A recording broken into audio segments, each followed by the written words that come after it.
Hello everybody, welcome back to GDQ Hotfix. Today we have a race of Kingdom Hearts 3, actually, going to be running through any percent. We've got ninten, 866, and crispyme are going to be battling it out in this one, really trying to see who can take the victory here today in this showcase. My name is Jhobz. I've done a few hosts here before and stuff, and I'm going to be joined by RioPeace today, who I'm going to call Riz throughout the rest of the broadcast. But Riz, how are you doing? Because you know like way more about this than me. It's your job to make me look good here. Like I actually know what I'm talking about. Is that my job? Is that why I'm here? Did I not put that down in the job description when you? No, yeah. No, I'm doing great. Yeah, I'm doing great. Should have a really good race here. Awesome, and we're actually going to go ahead and, because it's kind of a longer race and everything, and then we're just going for more casual, fun little race here. We're actually going to have our two racers in the call with us. So, Crispy, I'll start with you. How are you feeling for going into this one? I'm actually pretty excited. I promised the race with ninten a few weeks ago, and we never got around to actually doing it, and now here we are doing a race, so really honored to do it through GDQ, so really thankful for the opportunity. So I'm pretty excited for it. All right, and ninten, how about you? How you feeling? I'm super excited. I've been grinding the game since release, and I think it's super cool that we get to showcase it here on GDQ Hotfix. All right, I believe unless something has changed in like the last 24 hours, you're still currently the world record holder, right, ninten? Actually, no. Oh my god. Not by 7 seconds. Wow. Well, either way, I think in this case, Crispy, you're gonna be the underdog here, right? Yeah. You really gotta show your stuff here and take away the crown. Yeah, we'll see. I'll try my best. All right. Well, without further ado, why don't we just get right into it, folks? We're gonna go ahead and start with our countdown here. You got Crispy on the left and ninten on the right. We're gonna be starting on go. So, in 3, 2, 1, go! Good luck to both racers. Good luck, guys. Thanks. All right, so to kick us off here, just so everybody knows we're on the same page here, this run is actually done on beginner mode right now because beginner is fastest, and you're going to see really just you'll kind of see how powerful it is. One of the other things too is you can notice that the loading times here are already pretty different. We will be using the in-game time at when all things are said and done to compare these two racers, but we'll be just going with a real timer at the bottom of your screen throughout the race here, just so we can kind of get our bearings. The race does, of course, start with Dive to the Heart, and Riz, why don't you tell me a little bit about some of the opening selections here? Yeah, as KH games tend to start, we start with the Dive to the Heart, where we're going to be choosing. They're going to make us choose how we want to play the game, basically. We're going to have a choice to determine our starting stats, like our HP and MP, and then a choice to determine how our ability growth goes throughout the game. For this speedrun, they're going to be choosing heavily magic-focused choices here. They're going to go for the most MP possible at the start, and then also, choosing like a magic setup for the abilities. Yeah, magic is pretty dang powerful in this game, as you'll find out pretty quickly. And they'll be using a lot of it, but a lot of varied up different ways of using magic. In fact, not only, like, there are actually other tools than just your straight magic abilities that are based off of your magic stat. And so we'll be seeing a lot of usage of those as well throughout the run. So this opening section, unfortunately, can't skip some of these cutscenes. I don't know if the game's hiding some loading or something, but you can skip most of the cutscenes throughout the rest of the run. Yeah, they just really wanted to mess with us with this one. Oh, yeah. Now, this opening section, there's going to be two different questions that we pick. So, Riz, what in the first question here that we got to pick between kind of like magic or, defense or a balance kind of thing? What are we getting here? Yeah, we're getting magic, wisdom, a sharp mind, This will just increase our maximum MP at the start of the run, which, as we said, magic is really useful, so it's important. MP is just, that's how we use magic. Yeah, that blue bar that you'll be seeing on the heads-up display that'll show up eventually. Now, the second question is not quite related to HP and MP, or maybe not even really related to stats that much. What's going on with this one? Yeah, the second choice is the ability layout. We're again going for a magic-focused ability layout, which will give us abilities like that boost like the fire spell damage, increase our MP recharge time, etc. Yeah, and that is really useful, as we'll see pretty quickly. You actually get spells pretty early in this game, like pretty dang quickly. I think even off this first boss, you actually That get is some. correct. Yeah, this is one of Yeah. the earliest magic uses in like the series. Like usually you don't get Mhm. magic until you're a little bit ways in, but in this game they just gave it to you right off the bat. Yeah, it was one of those things playing through this game. They kind of keep hinting that you're underpowered at the beginning of the game, like, oh, you've lost so much power, and yet it's like the most powerful starting to any Kingdom Hearts game that you've ever been in Yeah. both abilities and magic. It's nuts. Yeah, Kingdom Hearts has always had a lot of separation between gameplay and story. This one, KH3, they really just sort of ran with it in KH3. Yeah, I'd say for sure.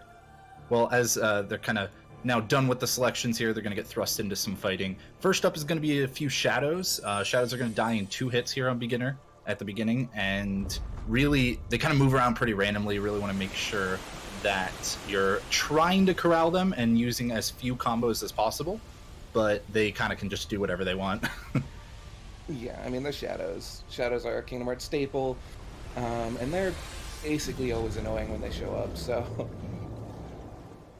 Yeah, they're in pretty much every game. They're one of the easiest ways to lose time in every speedrun. Unfortunately. All right, here we go. And you'll see very quickly at the beginning here that for those of you who have just never really seen a Kingdom Hearts game before, I'll kind of explain like the UI a little bit. In the bottom left, you're going to see a command menu, and you actually use the X button or cross on a PS4 controller to select what is on the command menu, in this case, attack. That looked like a really good set of combos there from Crispy. Ninten's having a little bit more trolliness from the shadows here. So moving on to the darkside fight. In this fight, you just sort of want to latch onto his head and just keep whacking at him. As you can see, Crispy and Ninten are both doing right now. You don't want to be hit by these orbs if possible, but you can't see where they're coming from, so getting hit is kind of inevitable. Yeah, and once, if you do fall down, stop being able to do the combos in the air on the head, then actually attacking the hand is a perfectly fine backup, although both runners are staying up in the air quite well right now. Yeah. That was very good from both runners. And it looked like maybe Ninten even catching up a little bit of time after that that kind of slower shadow fight and slightly slower load so far. But for the most part, pretty even there. It is the first, kind of. It's like the first boss, but it's a tutorial boss, so it's like, does that really even count as a first boss? But both of them stayed up in the air the whole time, which is actually pretty difficult to do.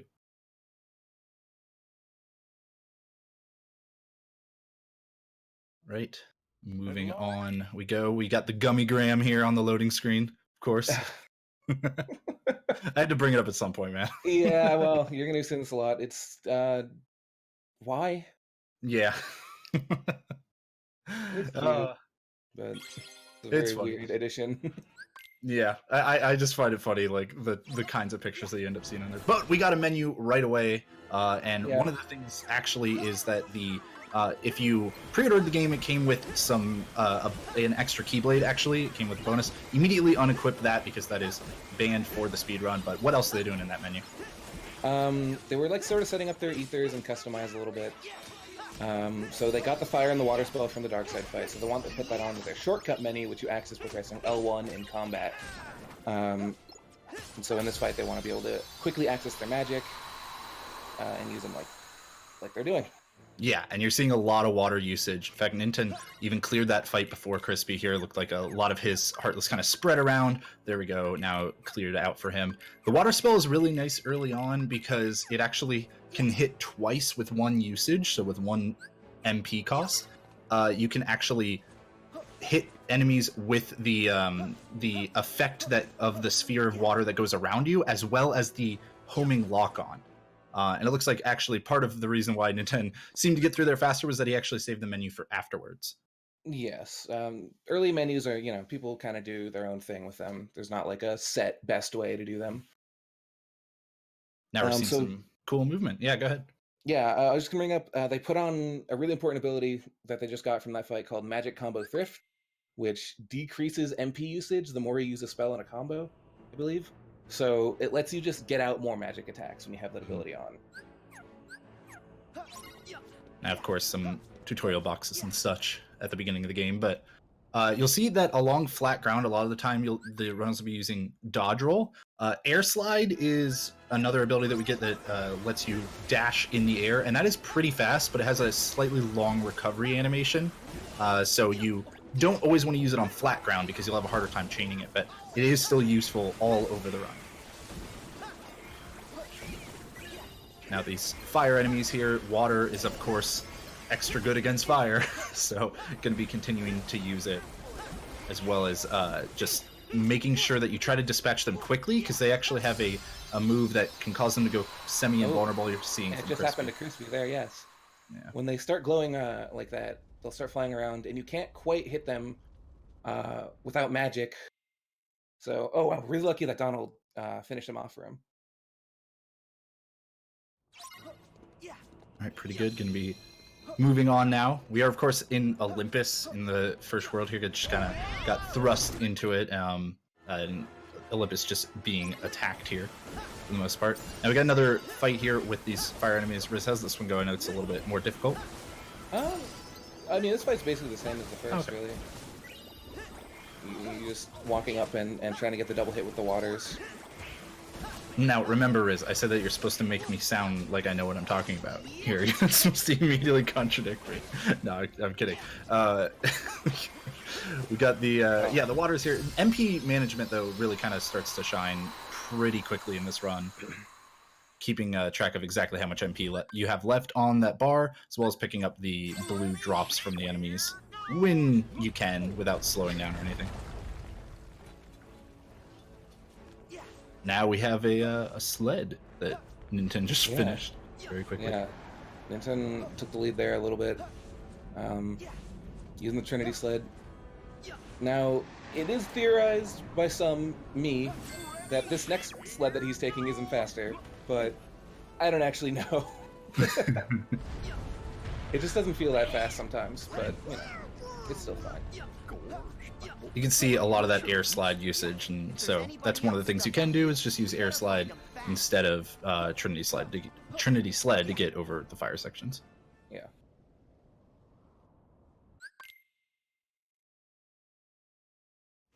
So Right, Ninten's now. going to start this fight off with a little flow motion move to group up all these enemies. It's really cool. And then you can see this water spell really shred through them. Yeah, flow motion actually is that kind of blue effect that you see come around Sora. You can activate it by dashing into walls and sometimes some other methods as well, but mostly dashing into a wall, and then dashing into things like those columns can get you to spin around and, like Riz was saying, group up the enemies. And then, yeah, water can hit a lot of them at once. Now, what are they grabbing in this chest? Yeah, he's grabbing the magic ring. This is just a basic accessory that increases his magic stat. He also put on the treasure magnet ability, which is like a draw. The little orbs that enemies drop will be drawn into him more, which can be useful because they're, you know, magic or money or something.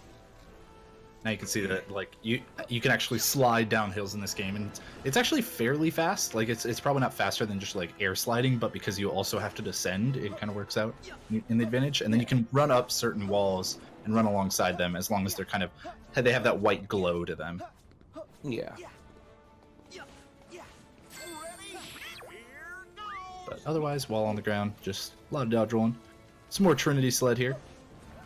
I believe we'll actually skip this last one. Yeah. Yeah, there we go. Air sled once again. Go ahead. Oh no. So they're both heading into another fight here. With this one's like a multi-wave fight. There will be several waves of enemies coming one after the other. But he also just unlocked form changes there, as well as I think they're called like Grand Magic. I'm not sure. So you can see in the above his command menu, he just got a water and a second form to pop up. That was because as you use attacks, these arrows, there's one will build up, and when you reach 3 arrows and you use some more attacks, it'll pop up with an extra attack you can use, or a form change. So Ninten's now in the second form, and he's going to try to hopefully get off some magnet bursts, because they are very good at clearing out waves of enemies. Yeah, form changes are based on the Keyblade that you have equipped. Second form is the form that you can get while having the Kingdom Key equipped, and it kind of gives you like all these abilities from KH1 and KH2, and Magnet Burst being one of them, which is pretty neat, but we don't see it too much throughout the course of the run. It's very useful in this fight, and not much else. Yeah. But form changes in general are still pretty useful, and you can actually turn off the like longer animation that a form change has, which both runners have done here. You'll get a short kind of drive explosion similar to KH2 type of animation, and that it's just a lot faster. Even though you do lose out on a little bit of damage, it's nicer overall. Now we got a big guy and pirate ship just out of nowhere. Yeah. So it's an attraction flow. It's another ability you get. This boss starts off with a green circle around his face. That means when you hit him, it'll give you an attraction flow to use. Attractions are generally like consistent. They'll always, like that pirate ship will always appear here. And they're big attacks that do a lot of damage, basically. Yeah, the attraction flows are more useful early game because you still don't have a lot of tools available, and you actually get access to most of the attraction flows like pretty much right away.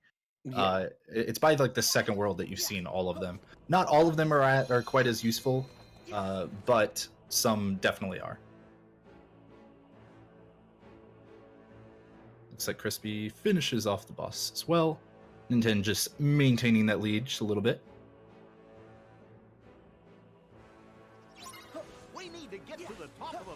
And now we really get to see some cool platforming and some cool skips and stuff. Yeah. In this section. First, they got to pick up this water cufflink. It's an accessory that increases their water spell damage, as well as gives them a stronger ability called Water Za that will appear at the end of their combo. Or, sorry, when they build up the situation command for it.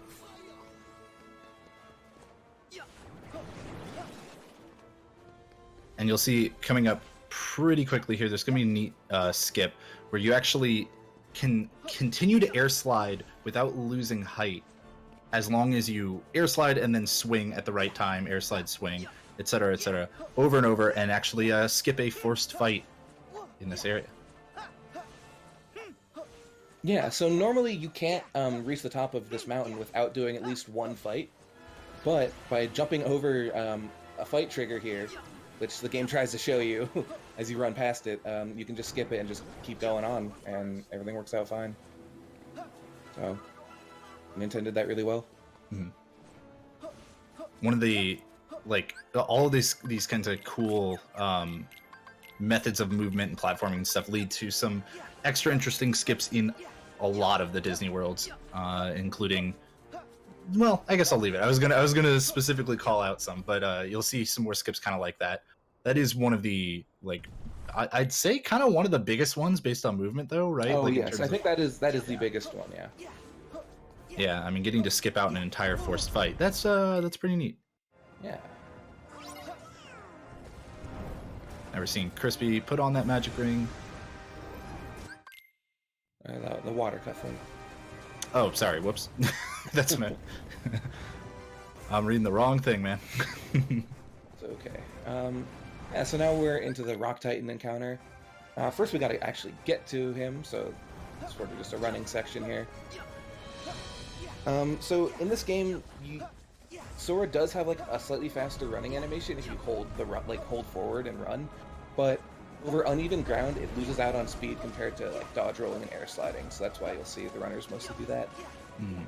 Yeah, especially up incline surfaces, you'll see a lot of air sliding because you can kind of chain air slides without really getting that recovery animation I was talking about before. Very actually hard to do though, multiple times in a row. And I mean, Riz, you were saying that it's like it's one of those things that feels like either frame perfect or near frame perfect. Yeah, it feels at least. I mean, for my own pride, I want to say it's frame perfect. I'm not good at them at all. Yeah, like Ninten has a really good grasp on them, and it's really awesome to see. But So enough there's about that. Yeah, we're into the fight here, and yeah, I think you were getting at the combo there. Yeah, that was the Water Zill spell that came out on Ninten's side to finish off this leg. It's just a big sphere of water that does a lot of damage. So. And you can actually select, like you can toggle between the different situation commands and form changes that appear. And so you can actually pick and choose specifically which one you want to use. Although occasionally you can have one that's like that pops up right when you're about to use one and then end up using the wrong thing. That can be very unfortunate. Situation commands are tricky, and I'm the type of player that always forgets to switch them. So I'll end up using the wrong spell a lot. And now when attacking the head here, gonna just get it down to a certain amount of health and then go into the mountain coaster. That is another attraction flow, one that you actually only see twice throughout the entire course of the run. And it's pretty powerful actually, so they're gonna be able to finish off the boss in this. Oh, Crispy got really lucky. He got Donald Meteor. Donald Meteor let him skip using mountain coaster. Whoa, that's neat. That actually caught up a lot of time. Yeah. That was pretty awesome. So Ninten's still holding that lead, but not by nearly as much now.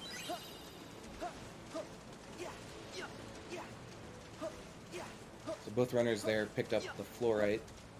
That's just that's for synthesis stuff later. Mm-hmm. Yeah, you can actually upgrade your keyblades in this game, and that is one of the things that they'll be doing.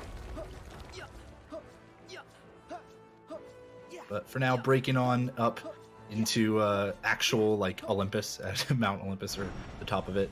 And one of the things the game is about to teach you as a player is that you have what are called shot locks. These are actually a mechanic taken from BBS, where you hold down the lock-on button and you can actually lock onto an enemy or multiple enemies multiple times over and use a unique attack on them based on what keyblade you have equipped, how many times you use it, how many times you have locked onto them, that kind of thing. It'll be shortly after this fight with the charging like bull horses things here. Yeah, this like Legion enemy. So this fight sort of teaches about the armor mechanic as well. So you can see they have an armor bar instead of an HP bar. You can't actually kill these enemies until that armor is gone, which you runners tend to do with the Water Zill like that. That strips them of all the armor and then lets you finish them off. There we go, Ninten's still the first one to finish that one. I'm gonna be moving on. Picking up another chest first, of course. Oh, trying to pick up another chest. Oh no, Ninten. Oh no. So the situation commands are on the same button as the chest opening, and you can use them outside of combat, which leads to that a lot. Hate to see it though. That let Crispy catch up quite a bit. Oh yeah. Now the reason I was getting into shot locks is that even though the game is kind of about to teach you about shot locks, we don't really care about the shot lock portion of it just this second. What we care about is that you can use them to do what is called air stepping. And that is where you start a shot lock, but then hit square while looking at a specific target or a specific platform, stuff like that. And that will allow you to actually, it's basically a big gap closer. Allows you to dash a very far distance, and it's pretty neat. But it's also really hard to control sometimes. There are some force sections like this one where you're forced to use it, where it wants to use it in a certain way and just won't let you use it any other way. And that can be pretty annoying. So here he has to land on this thing before he can actually... Normally you can chain air steps, but if you don't land where the game wants you to land, it won't let you. Yeah. But yeah, that is... you can see how you can move pretty big distances very quickly there with air stepping. And it's also useful in combat as a gap closer, as I was getting at, and you'll most likely see that in this fight from both runners. But yeah, we've got the Titans here. Gonna be probably seeing slightly different methods of fighting them here.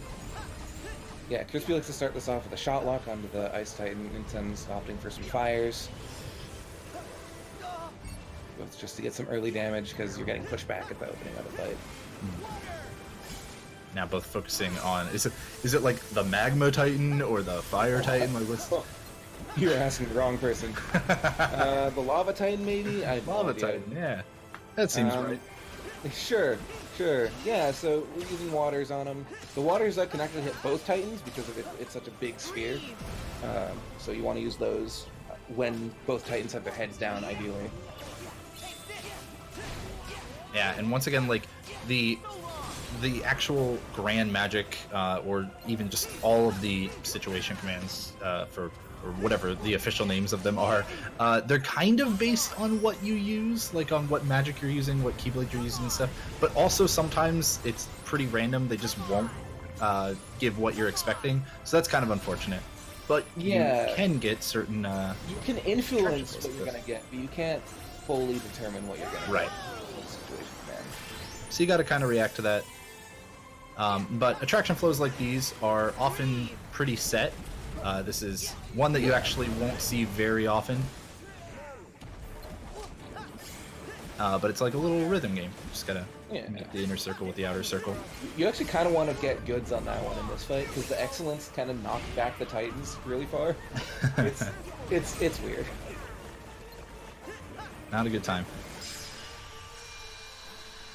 Both runners pretty even there after that fight. Yeah, Crispy definitely catching up, maybe pulling slightly ahead there. And now we've got the Tornado Titan. That's what I don't know if he's got a better, like a Wind Titan or something. Who knows? That says Tornado Titan right there. Oh, hey, yeah, okay, cool. I had it right the first time. Sweet.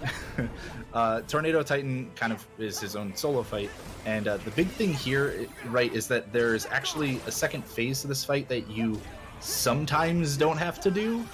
Yeah, I don't know if anyone really understands why, but sometimes there's going to be a phase where the runner will get pulled up into the air to fight him in the air, but sometimes he just won't do it. And it kind of makes the fight go a little weird. Like, the game still thinks you should be in the air, but you're not. It's very strange. But now ninten got sucked up, and I think Crispy's about to get sucked up too. Yeah, okay, so we're not going to see that skip. But that's okay. It's so random. I wouldn't expect to get it. We didn't really talk about the kind of like skydiving mechanic in the game, but basically whenever you're just falling for long enough, you'll start doing this little skydive thing. You actually get quite a bit more control in the air when it starts, and you do fall faster, so it's kind of neat. But in this fight, not super, that isn't super important. Now you're going to see ninten start using a lot of shot locks. The shot lock used the focus gauge, so he picked up a refocus earlier and just used it there to refill his focus gauge. We can just keep using shot locks. On the other side, Crispy is going to be using a lot more waters, as well as I think Blaster Blaze even. Yes, this is another attraction flow. Hey, so we're actually going to get to see all of them. Yeah. Blaster Blaze is the one that you actually might not use sometimes. Yeah. There we ninten go. looks like he got a little bit unlucky, but ended up handling it just fine. So Crispy pulling ahead there for a little bit coming out of Olympus. Always interesting to see. Always neat to see. Once again, we will be using the in-game time at the very end of the game to fully determine who won this. But again, this is just a showcase for fun race between folks. So we're going to give them a lot of crap whenever one of them falls behind the other one. Of course.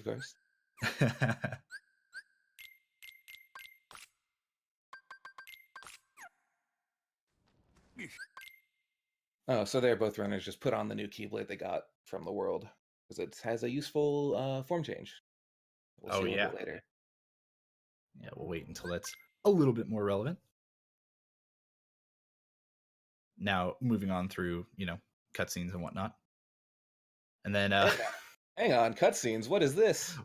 Well, until now, yeah, we've got Riku actually on the screen here on the left side. Don't get used to it. Unfortunately. It's the hardest bait in Kingdom Hearts history, I swear.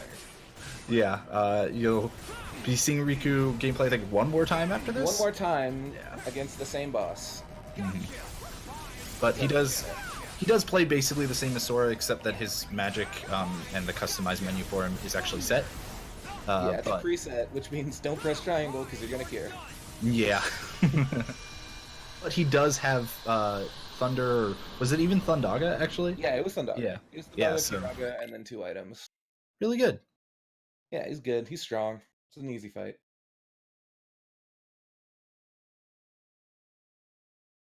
And now there, I believe also they got access to their first link, correct? From beating that? I believe Is that what I so, saw yeah. there? Yes. Yeah, so links are kind of like summons in this game if you're familiar with the other games. And they're pretty powerful. We're actually going to see a lot of link usage because they do scale off of your magic stat similar to your magic.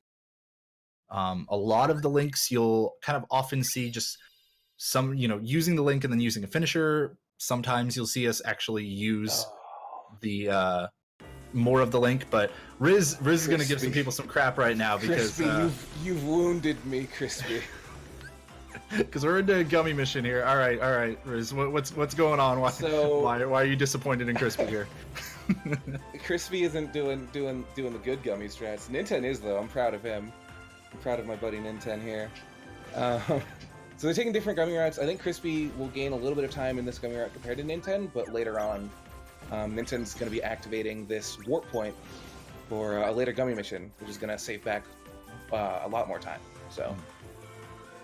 So runners are going to be... It's going to be one of those situations where it's kind of a little hard to tell who's ahead for a while, but shouldn't be too bad. We'll be doing our best to tell like who's doing the fights better and stuff like that, and eventually it'll reconverge. Yes, it'll reconverge in a few worlds.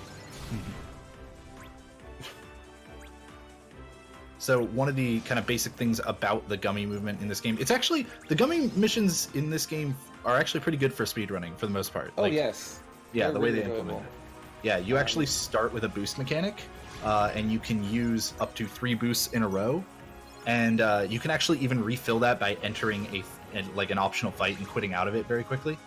And you even get a lot of, options for upgrading your ship, which we'll see, a little bit later. Yeah.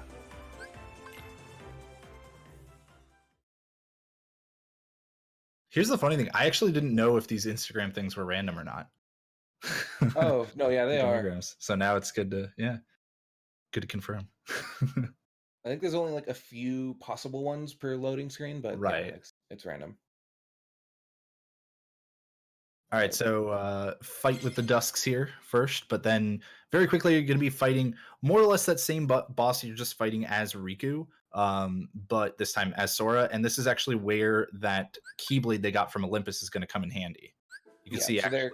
Yeah, go ahead. Yeah, Crispy just charged up Counter Shield, which is the form change for that Keyblade. And now he's just going to not use it. He actually wants to save it for the boss fight.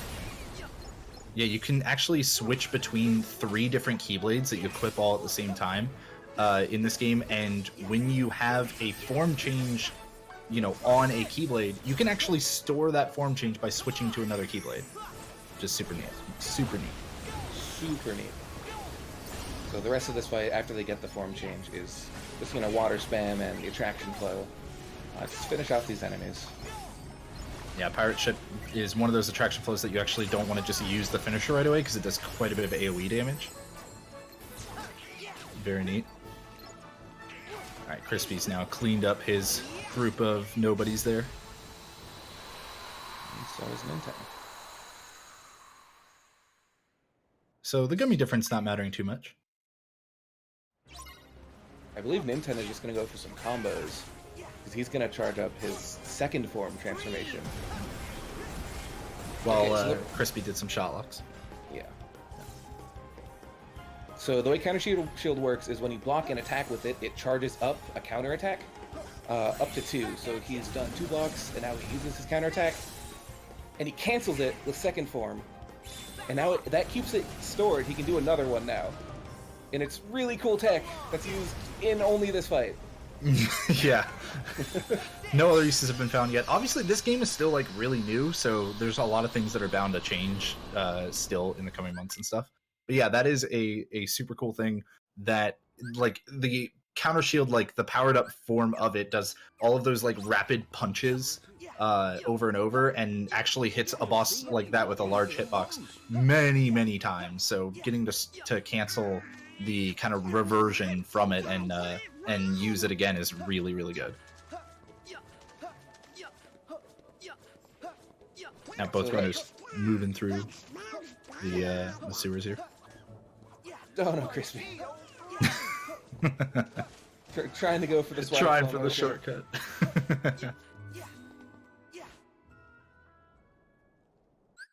Gets the slide at least. So we're gonna see the next attraction flow also. I believe the oh no, did we see teacups yet? I don't think we have seen teacups, but No, we'll see Splash Run here. yeah. I was gonna say the last one, but actually we haven't seen the last one yet. So yeah, Splash Run is again like guaranteed to show up in this forest here. And it's kind of neat, like the way that it's intended to work is that you move around all over the place and then use the finisher to kind of trace back on this path that you created when moving around. But it turns out that it's actually better in the run to just go ahead and use the finisher pretty much right away. Yeah, the finisher is a great AoE damage, so it just clears out a full wave of power wilds for you. And 10, of course, getting through that one first. Crispy with that movement hiccup, not helping him out too much. He's actually going to go ahead and move a little bit more with the splash run. Really wanted to make sure he took out all the enemies there.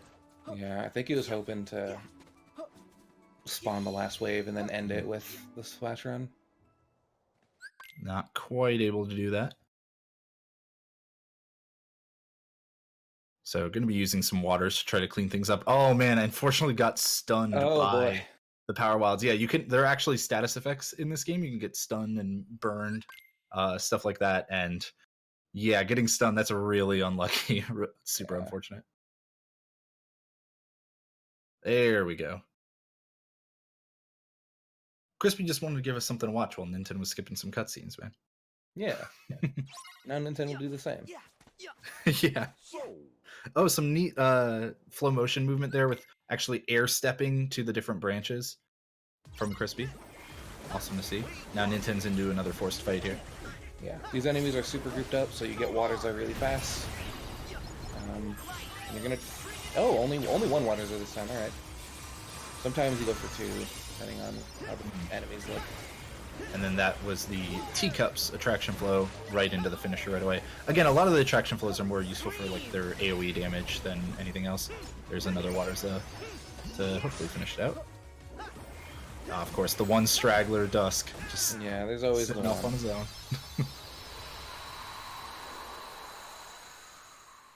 It looked like we actually got access to some more magic there after that fight. I believe. Is that right? I think we got Blizzard. Yes. Sorry. Yeah. Yes. Yeah, so Blizzard is like water and fire are actually more useful in terms of like their damage and stuff like that. But Blizzard is actually pretty useful for its utility, as you'll see occasionally. Not right now, as you know, ninten's out of MP, but we'll see it actually being used for some movement effects in the run, which is neat. Yeah. In the meantime, see if Crispy on the left side is able to get a little bit luckier with his fight here. Trying to regroup up the enemies, it seems, while going for another Waterza, and trying to pick off this Dusk that was kind of standing off to the side. There we go. Now he's able to use another Waterza, and that should finish it off. Oh, this looks like a good spot to find some ingredients. Ninten's gonna do just that. Yeah, there is actually a cooking like system, minigame, whatever you want to call it, in this game, and so the game is just kind of teaching you about it right now. There is a couple of routes you can do to find the 9 ingredients that you need here. Looks like Ninten's on a pretty good route. You can also get access to some chests and stuff if you want to during a route like this. Yeah, there's a fluorite chest on one of the buildings next to an ingredient if you want to go that way. Sort of runner dependent. Mm-hmm. Now the shooting star keyblade was just acquired by Ninten. It'll give a little bit more magic, so of course going to be pretty useful for right now. And he's even going to level it up once to get even more magic. Yeah, so this is the Keyblade forging system in the game, and effectively, yeah, you're just leveling up your Keyblades, and you use it's kind of a hybrid between synthesis and just like leveling up a Keyblade. You actually use items to level it up, and then it just powers up the stats. Yep, and sometimes if they're high enough level, you'll get extra abilities and such. You'll be seeing that with the keloid we get later on. But for now, just going to be using Shooting Star for that extra bit of magic. Yes.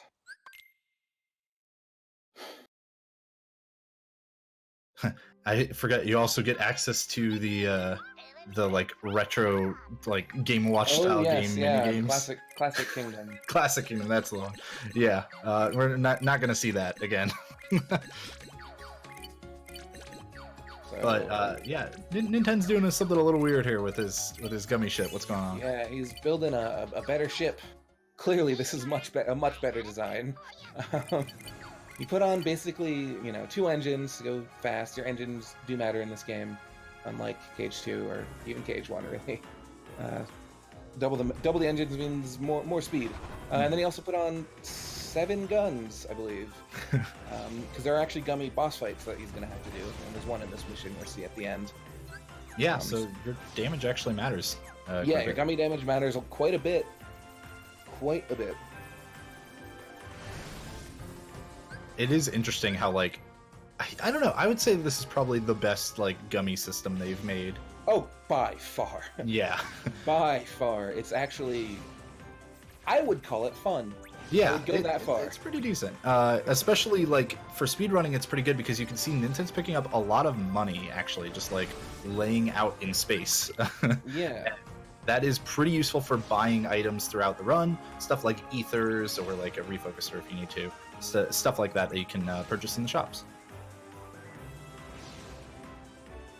And you can actually, because the Gummi mission, like the Gummi ship space exploration thing is actually like full, 3-dimensional. You aren't locked into certain routes. You can actually completely just avoid optional fights, take unique paths, and then there are a few required boss fights like this one. Yeah, this boss, it's pretty easy. So all the Gummi bosses have a weak point, which you can't really tell because they don't have scan on their ship. But by shooting him in the head, he's actually dealing a lot of extra damage, which ends the fight much quicker. You also see Crispy. You'll see Crispy here enter a Gummi fight and then leave it. This simply restores his boost meter completely. That's kind of the only reason to do that. Yeah, so there you can see 3 more uses right away, and then he's going to be heading into the boss himself. Nintendo, the first into Toy Box here. It's going to be... Sorry? Oh, no, go ahead. I was just going to say, this could be our next Disney World. The first one we kind of get to choose. Get to choose, like, which one we want to go to. Yeah. We go to Toy Box first. It works out better because there's actually not a lot of direct fighting you do in this world. So you don't actually need to be like super strong for it. Yeah, a lot of the times in not even just this Kingdom Hearts game, but in a lot of Kingdom Hearts games, you'll see routes decide to pick like an actual harder world or a more powerful world before going to the kind of intended next world or the easier world, because you can often get like bigger rewards from it, where you can get a better Keyblade or better magic, stuff like that. And you will see some of that in this game too, but in this specific case, we can go to Toy Box first, even though it's kind of the weaker world.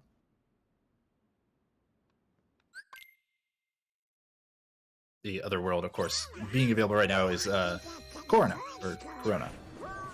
I never remember the right way to pronounce it. My Corona. Yeah. Yeah.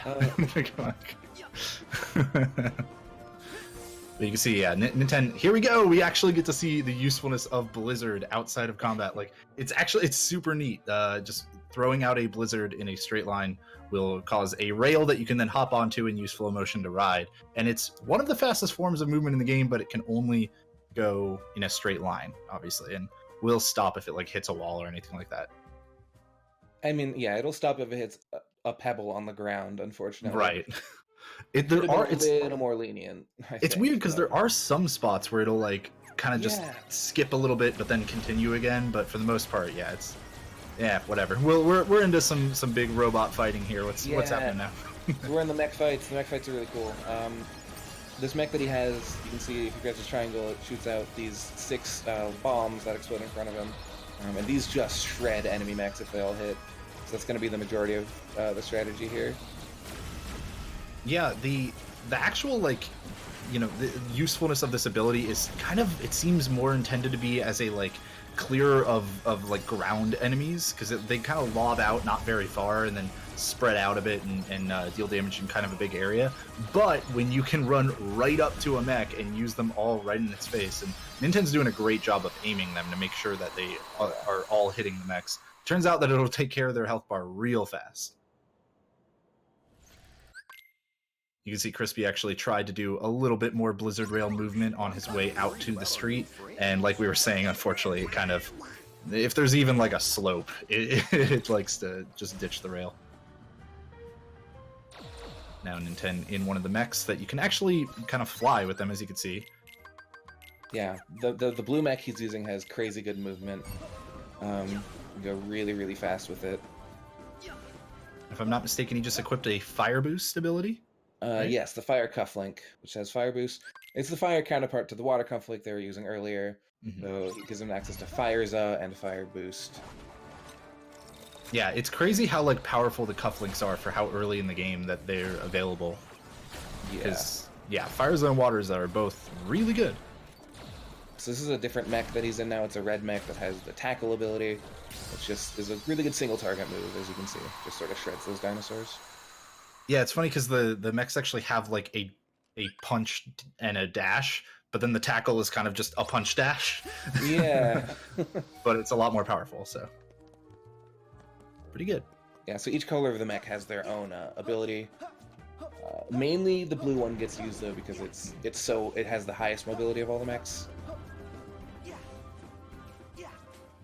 Right here, you'll see Ninten has to wait on the wind there, like from that fan. And then he's going to pick up this chest, and he's actually going to try to beat a cycle here, where he gets into the next duct without having to wait on these fans to stop spinning again. And it looks like he did get it, so that's actually pretty difficult to do if you're picking up that chest. So that was good to see that happen. Yeah, I think going for the air step is a little bit better than the Blizzard Rail there. Crispy's coming into his own set of mech fights after taking out the first set. He'll be using the red one now. See how this goes for him. Nice little air step to get to it pretty quickly. And then, yeah, a lot of tackling and punching while waiting on the cooldown for the tackle to come off. One of the other neat things you can do, I don't think it's used that much, but like you can actually start up a punch and then dash into enemies. And it's pretty neat because you don't have to like be right in front of an enemy with a windup. That's super useful on beginner because you're not really likely to lose the mech in a fight like that one, but it's neat.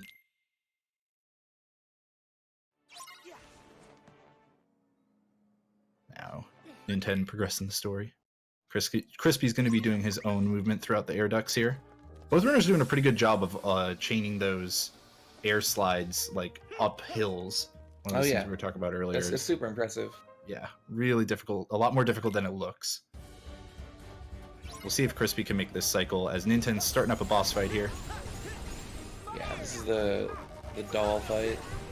Ooh, Crispy did manage to sneak in there. It looked for a moment like he was going to be too far away, but that was nice. But yeah, tell us a bit more about this this doll fight that we're seeing on the right side. Well, there's not really too much to say. He's going to try to build up double arrow guns here, which is the Keyblade transformation of the Starlight Keyblade he's using. And then basically just sort of use a bunch of fires because right now that's his highest damaging ability. They come out a bit faster than water, so you kind of want to switch to using fire once he has that fire cufflink. Yeah, one of the things about waters really early on is that they actually kind of home in and land on targets a bit better, but then for some reason as you get further in the game, and maybe it's the upgraded fires or just the types of enemies that you start fighting, fire actually almost starts doing a better job of that, or at least just as good of a job. It's good enough. It's definitely good enough. And it just doesn't have as long of an animation, so you can sort of get them out faster. So now some air stepping. Ooh, actually that air slide not quite getting over the rail, but he was still able to get to the next post, so that was good. So Ninten's going to use the special ability of his Keyblade transformation here, which lets him just sort of shoot a lot, as you can see, and it's sort of like, even when the enemy teleports, it sort of just like homes in right away. It like keeps you locked on, so. And then once it gets... Yeah, once it gets below a certain amount of health, it's going to go into another phase here. He's going to try to use the guns here a bit more, but it starts teleporting around a lot more. So now he's actually going to be defeating this mech, so that way he can get inside the mech. And use that to finish off the UFO. Now the mech actually has, like, once you deplete all its health, it has a long animation before you can get in it. You can see, like, he's just now finally being able to get into the mech. Yeah, it's a bit of a waiting game there. There's other strategies that involve bringing in a mech from outside the fight, but I think this one just sort of ends up being a little bit more optimal. Oh wow, that UFO just like swung right back in front of him. That was pretty good. Yeah, he does have sort of a pattern that you can follow, but he just moves very quickly, so it's hard to do anything about it if you're not in the mech. You can see on Crispy's side of things, unfortunately, it seems like some of his fires have been missing a bit more than maybe we saw from ninten, but he did get that that form change that he was looking for, and then finished off the boss pretty quickly right after. In the video game section. Some neat movement by ninten, actually starting up a rail slide and then air stepping to the next post. So you can see air stepping super useful whenever you got to move vertically, especially in rooms that have a lot of points to target. All right, ninten, make me proud. So we're seeing Crispy do the same strat on the UFO, the double arrow guns. Crispy actually like knocked it down a lot faster, it seemed. But yeah. Yeah. Oh, he's actually just gonna try to do it with just double arrow guns. Interesting. Yeah, that opening was so good that I'm kind of not too surprised here. But at the same time, we're seeing ninten do something really cool here in this mech battle now. And I know you were saying do your proud. What do you like about this one here? Well, I mean, this is a part where I put in a lot of effort. So, you know, he has to defeat the mechs. After a certain amount of mechs are defeated, the prime mechs will show up, which are sort of like they're kind of the goal of the minigame, is to defeat all the prime mechs. So they show up in set patterns, so you can sort of, you can go to where they'll spawn and defeat them, and hopefully defeat them really quickly. There's also these large, spheres you're seeing that are actually explosive, so they'll blow up in a radius around them. They do respawn too, but like hopefully you shouldn't need to wait on them to respawn really. I think ninten's just having a bit of trouble finding the last prime. I think it got a little bit lost. Ooh man, this is actually taking quite a bit of time to track it down here. Finally does. Yeah. And yeah, there we go. So that'll spawn the final mech that you gotta fight. That's a pretty big opportunity here for Crispy to catch up some time. It actually is, yes. With this final prime, you kind of want to drag him towards one of the spheres. You can see he has a lot more health, so you want to drag him towards one of those explosive spheres to blow it up in his face, hopefully. Or to drop him into the pit below. Yeah, so there's the breaking of the glass. And man, he's not wanting to get near the spheres, but ninten did take him out. Yeah, the trap turned on, took him out, so 132 is okay. So we'll see if Crispy, 132, that's the number to beat. Crispy spawns the next wave at 35. Can now have to try to deal with these primes as best he can.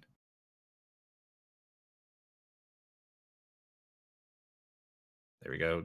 Getting that one to fall down. Try to finish it off from range and continue on. Lovely stuff, Crispy. Hopefully he doesn't have the same problem of like one of them just disappearing for a long time. Yeah. Trying to find it. I think this might be this next one might be the last one. Yes, this should be the last one. Must be the window. Hopefully down to that trap. There we go. Nice. Spawns his final one. Ninten's moving on to some some inventory management. Or really he's warehouse box shuffling. Yeah. This kind of next section. Yeah. That's what it reminds me of anyways. Yeah, definitely. Ninten's got another mech fight. Oh man, Crispy not quite able to capitalize on the full time save potential there, but did even out to ninten basically, so no real time lost there.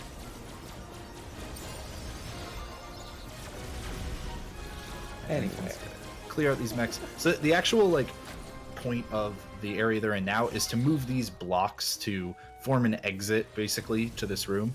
And unfortunately, like you can't actually start moving the blocks until you've taken out the enemies. But yeah, now you can see they just start forming, and they're gonna have to do this 3 times, I believe. Yes, 2 more times now.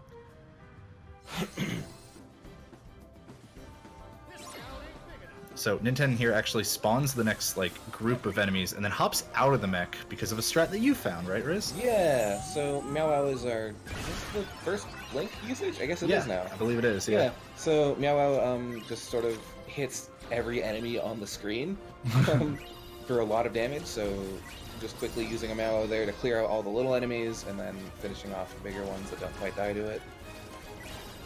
Yeah, the intended use of Meow is to like bounce up and down and deal some AoE damage and then use the finisher to deal a lot more damage at the end. But like we've seen a couple times and we'll see with some of the other links, using finishers just immediately is sometimes the best way to go. Not always though, we will see Meow. Not always, but in fights with a lot of weak enemies like that, it's definitely better just to use it. Mm-hmm.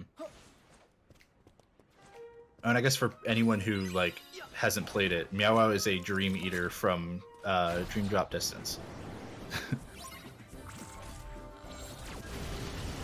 All right, ninten now taken out. Avoiding the game crash. Good job, ninten. Yeah, for some reason I think it's you were saying it's like if you blow up too many blocks with this move from the purple. Yeah, it feels like Mech's cannons. Yeah, when he entered the room, he like punched out a wall of blocks, and if you don't punch out all of them, I think sometimes it'll just crash when you do that shot.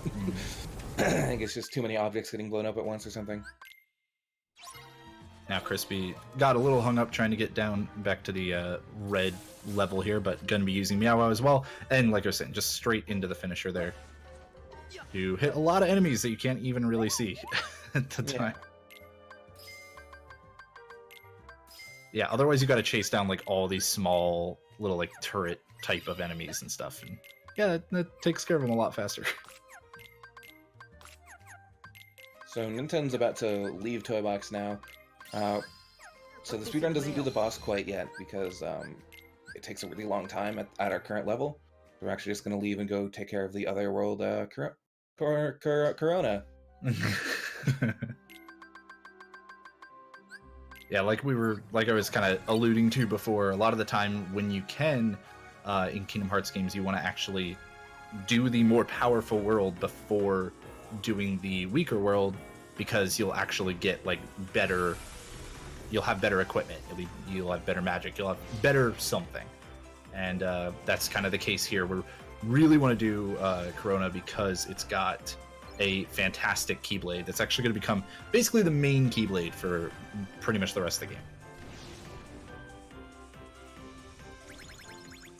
And Crispy also avoiding the game crash. Excellent.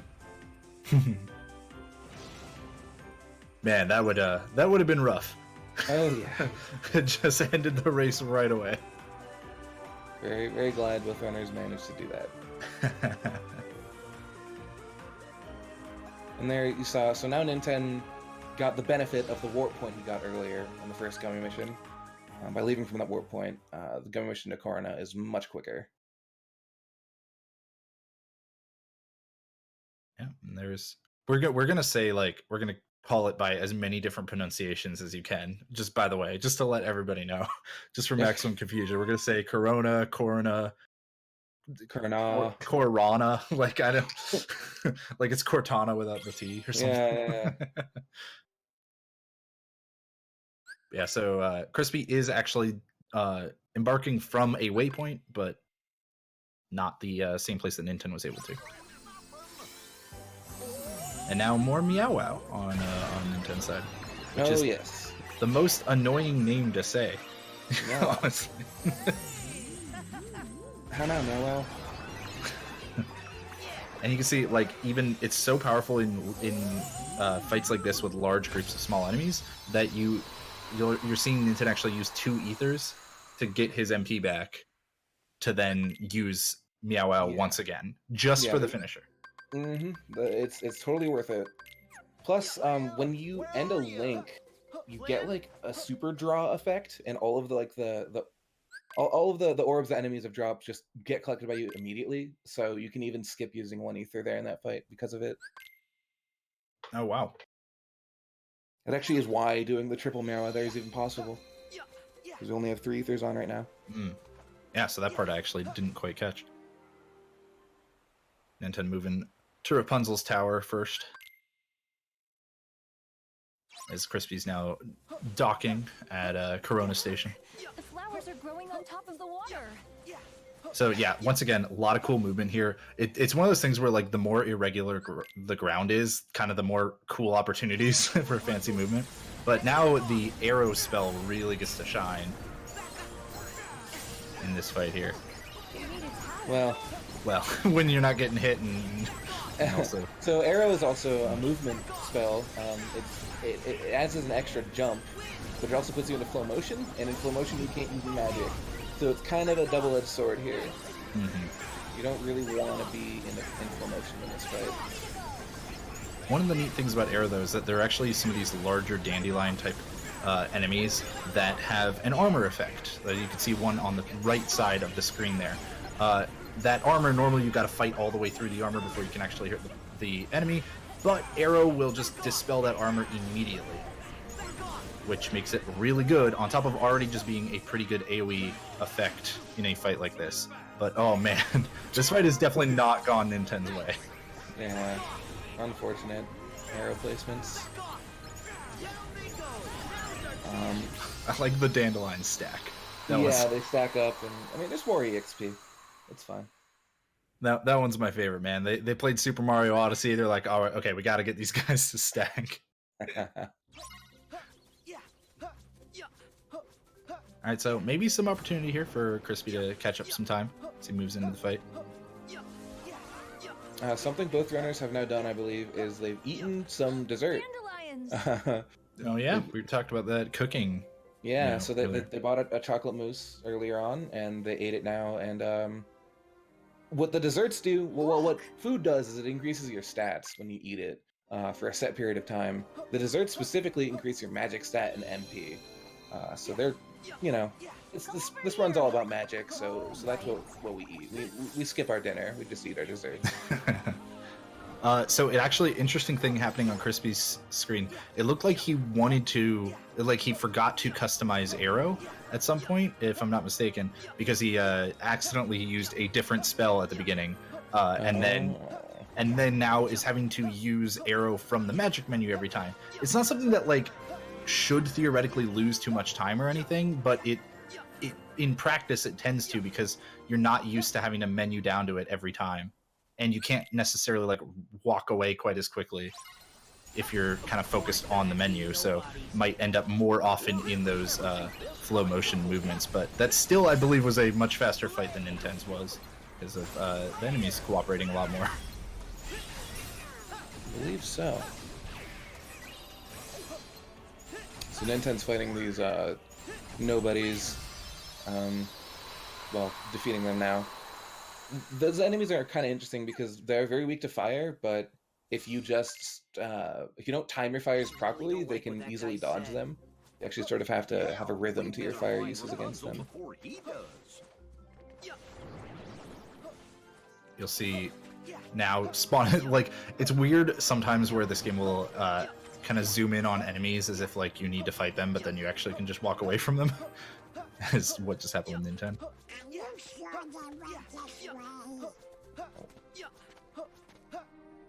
I think the game likes to fake you out with that a couple times. Yeah. Yeah, I like Crispy throwing in some more blizzards, trying to make them work. Yeah, Ninten's gonna do the same here in this swamp area. And once again, it moves in just a straight line, so you really need to have like a good angle between the trees. And even then, like, as you can see, running into some of these rocks and stuff, it'll break up the rail, and then it's not really worth getting back on it.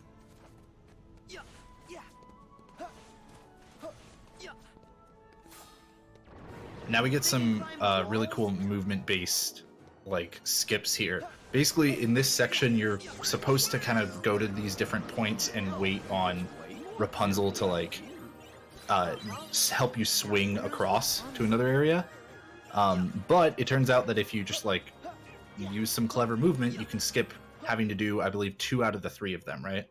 Yeah, I think only the last one is actually needed. There's actually like an invisible wall blocking your progress if you don't do it. Whoa, this place is Which, yeah, beautiful. Ninten will get to that in just a second. So pretty. How about we stop for a second and enjoy the scenery? Ooh, wow, really nice air step. from Yeah, because Crispy. she went for the air step and then getting trolled by the flow motion afterwards. Yeah, Classic. I think that was Classic. still like really worth it though, even with the getting trolled, because like he went very far with that one. And there, see Ninten using Arrow's extra jump to gave him the height needed to get up here. This way, Sora. This is the last Rapunzel jump you have to do. He's first going to drop down here to get a Damascus, which is kind of like the higher level of fluorite. It'll let him upgrade his Keyblade more later on. Yeah, and he specifically actually went over and stepped like in this section, in this area, to get Rapunzel to start moving towards it before going and picking up the chest, because you do have to otherwise wait for Rapunzel to get there. Now, some more Meow Wow usage, this time not actually just using the finisher right away. Yeah, so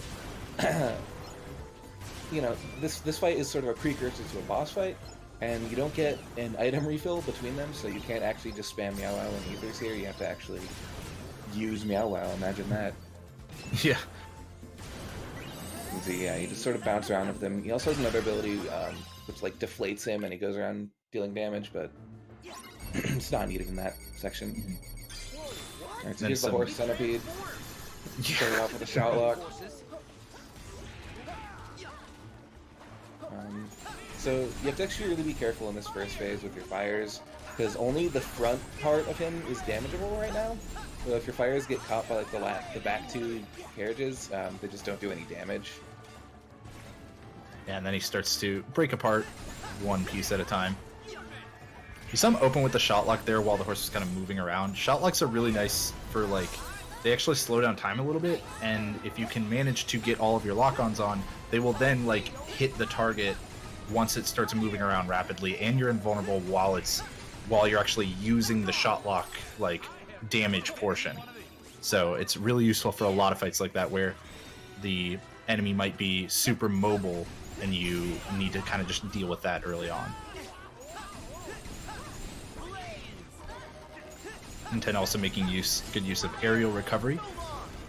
Crispy showing us with the selfie cam that yeah, you have to wait on Rapunzel if you go in a different way. That was a good carriage fight, good horse centipede fight by Ninten. He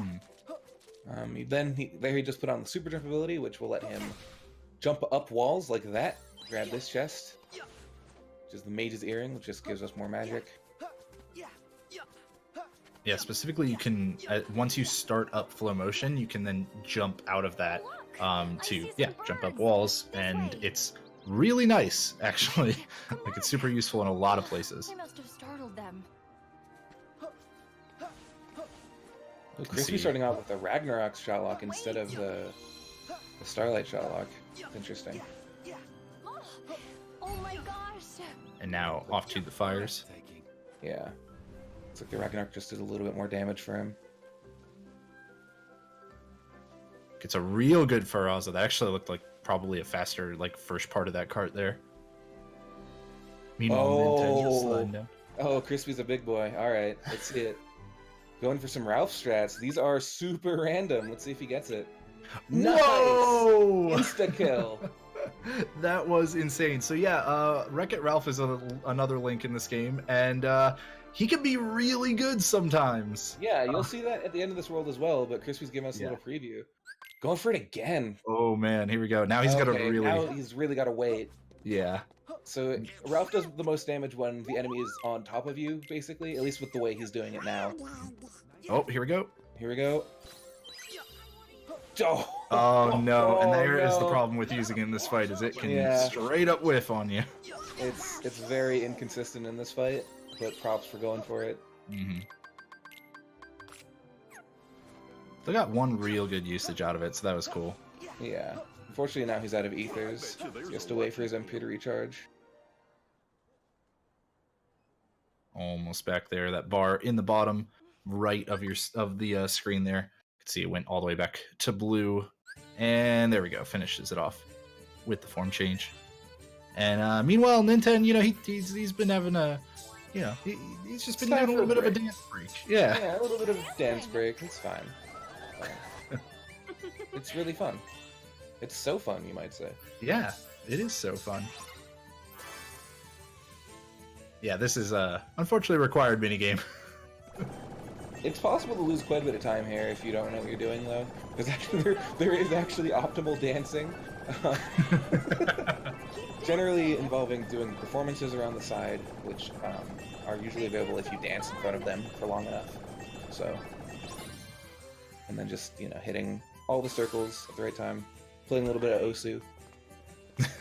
I have actually also seen like some nice air stepping once again from Crispy. I have seen some people like soft lock in this before as well, just from like accidentally trying to use 2 commands at the same time, I think. Oh, I've only seen that. I haven't seen that happen in this version of the dance, but if you like come back and do it, I've seen people soft lock there. Yeah, so always just gotta have that little bit of like hope that never happens in a run. I don't know why you brought that up, Hobbs. Now I'm scared.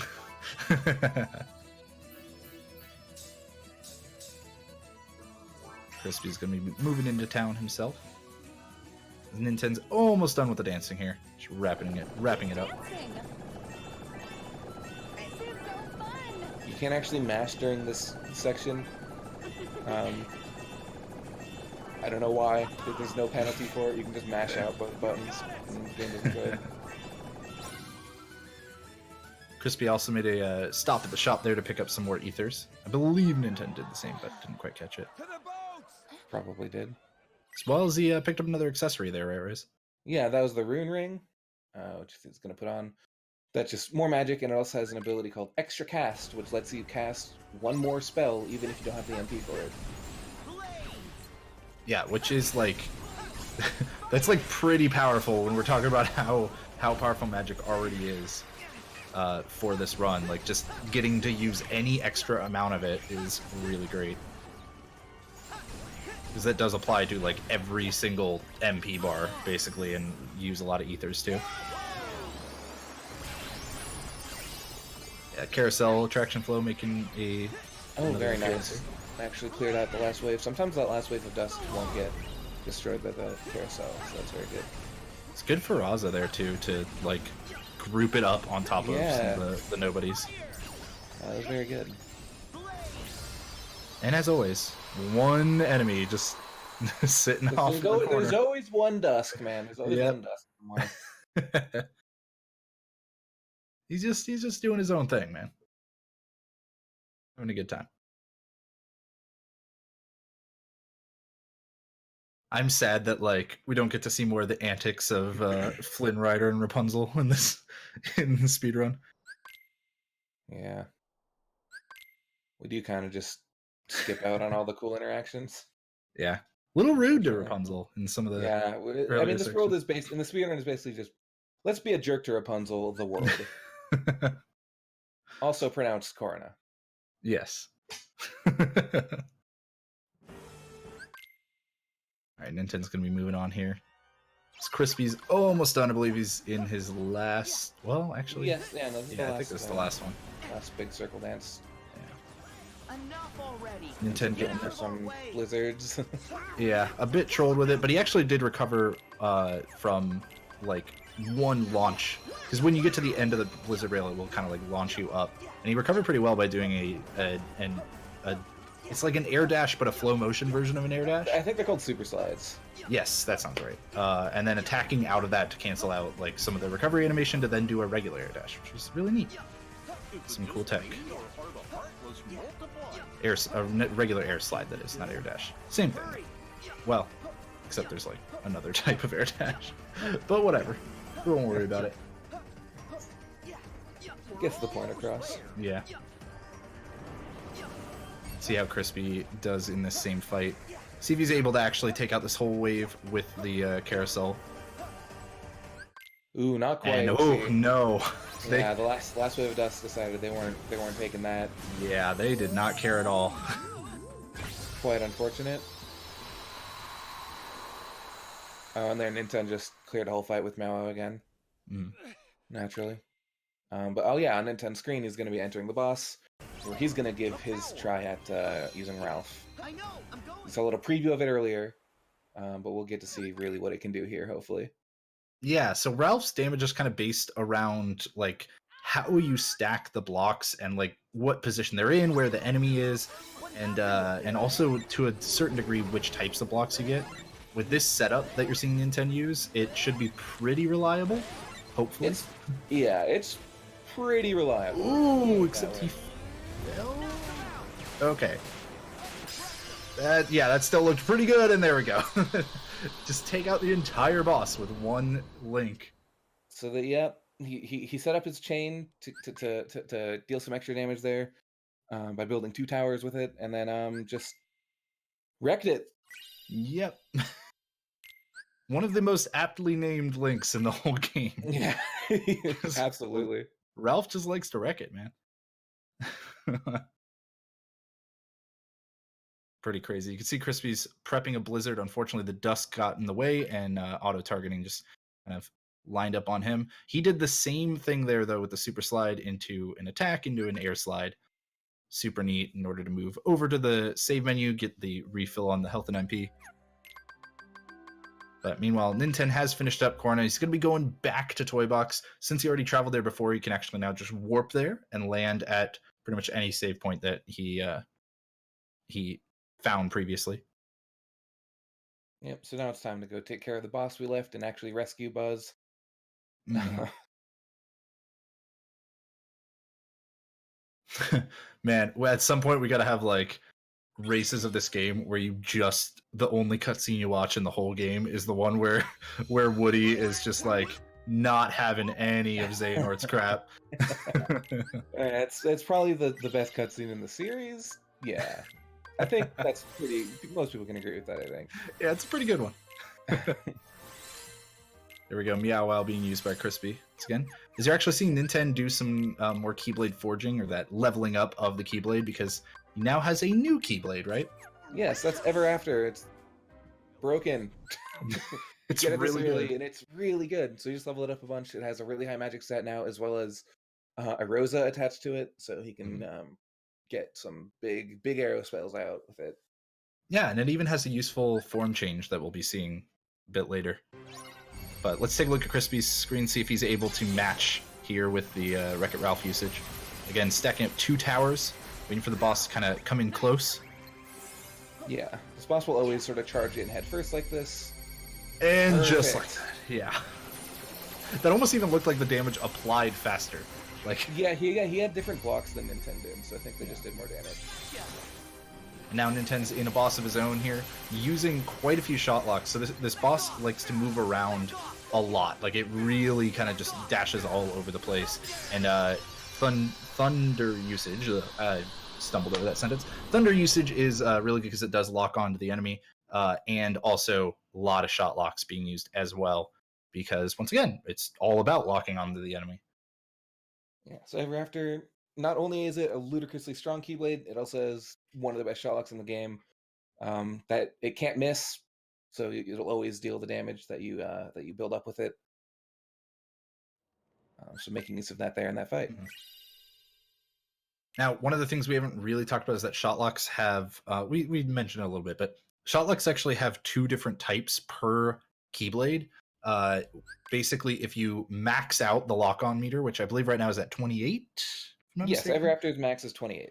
Yeah, so if you max out the lock-on meter to 28, then you will get 1 type of shot lock attack. And if you have anything less than that, you will get a different type of attack.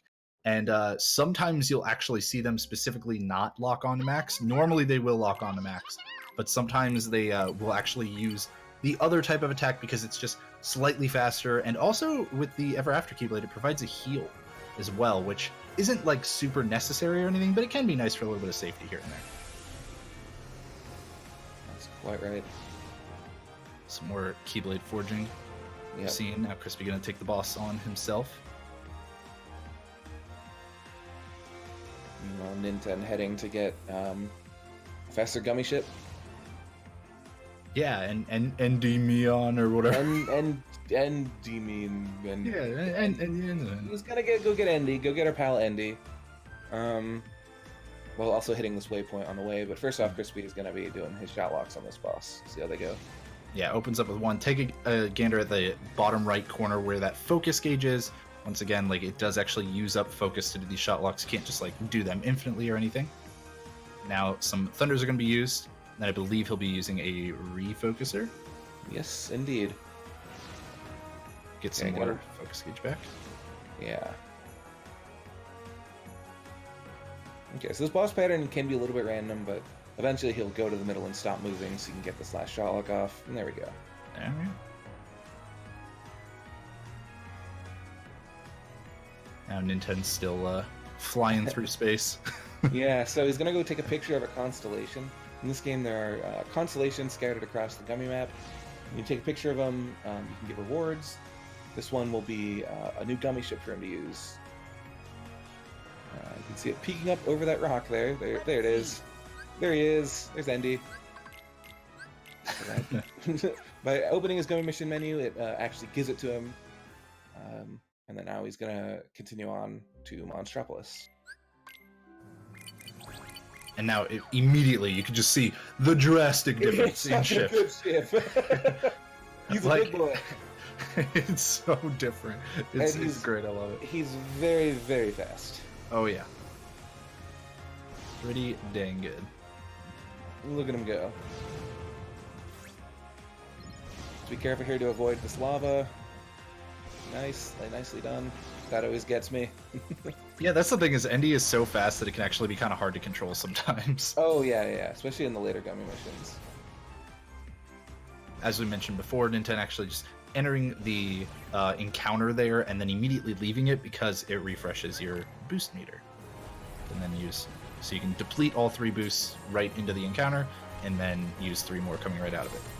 Then we have another boss, which Endy actually isn't necessarily one of the like strongest ships. It's more about speed, but still strong enough for the uses in the speedrun here. Yeah, it's plenty strong. It's plenty strong. So this boss also has the weak point in his head, so tracking his head as he moves across the screen deals the most damage. And that is an excellent fight on Ninten's side. And this time we actually had scans, so you can see. Yeah, you could actually see the health this time. That was great.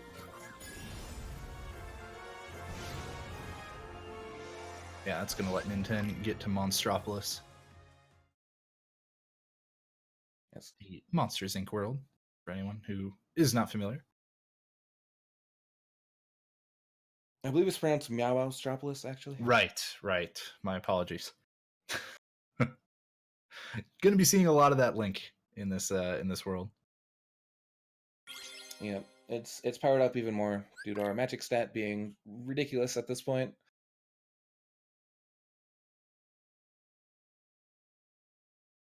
Crispy's heading over to his own constellation here. Looking to pick up our pal. our good buddy. Yeah. There he is. It's Endy. Meanwhile, Ninten's going to open up with a shot lock here. And then straight into the Meow Wow finisher. Just really work on trying to take out as much as he can. It doesn't quite one-shot the enemies in this fight, but it will soon start one-shotting. Because he's going to hit a level up in this next fight. Yeah, once again, the links are actually based off of the amount of damage they do is based off the magic stat, which is really nice when we already want to pump up the magic stat for actual magic usage. Ninten skipping dinner once again, buying some more desserts. Desserts just powering up magic, man. Just gotta keep going. Come on, fellas. It's weird to see like some flat ground again after being in Corona, where you see like a lot of irregular terrain, a lot of air slides, and then back to dodge rolling on flat ground. But yeah, here's what you were talking about with Meow Wow using the finisher and then leveling up. Yeah, so like you kind of get like a level up mid finisher there that just sort of applies extra damage. I think that's how that works. Don't quote me on that one. But now you can see it's one-shotting the floods with ease. What's it, the little blue enemies, little unversed shadows. I know, that's the thing. They're just shadows. They're just shadow. They're a different. They're blueberry shadows.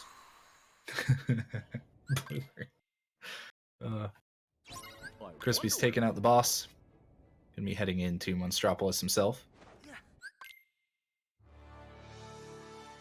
Yo, we got an A rank. Good enough for me.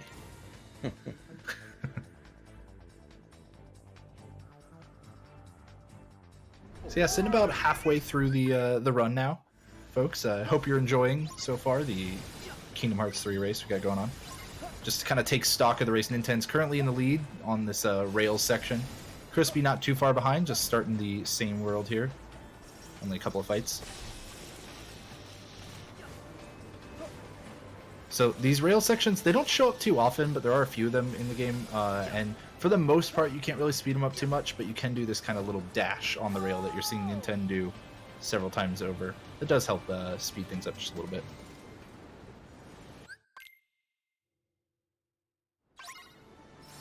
And now into a forced fight once again, so more Meow Wow. But this fight actually doesn't end the same way as other fights. It's a little bit different. Yeah, so you can see in the top left, he has a laugh power meter. The goal of this fight is to build that meter up by defeating enemies and not letting it go down. So anytime Sully gets hit protecting Boo, that laugh power meter will go down and extend the fight duration. So ideally you want to clear out these enemies as fast as possible and protect Sully. We're seeing... Actually, using Blaster Blaze, okay. Interesting. Yeah, that laugh meter, not quite at the top yet. Not quite. Hopefully here you can just chain some Meows together. These enemies do drop MP orbs, so as you can see it just... Well, okay, that actually just ended the fight, so never mind. Never mind what I was saying. When life meter's full, you get to use the Scream Strike ability here, which is hilarious. Oh my... which ends this fight. Yeah, it's weird because like it does show up as just a normal like situation command from here on out, but it is specifically required to end that fight and one more fight, which is a little odd. It's a little weird. Yeah, but you that's pretty much why you'll see it. It's just when it's required to end the fight. One more rail section here. As Crispy's into his second fight in Monstropolis. Some arrows being used to finish off some enemies that weren't picked up by Meow Wow. And Thunder, of course, being pretty powerful for its lock-on ability. And lots of range, of course, as well.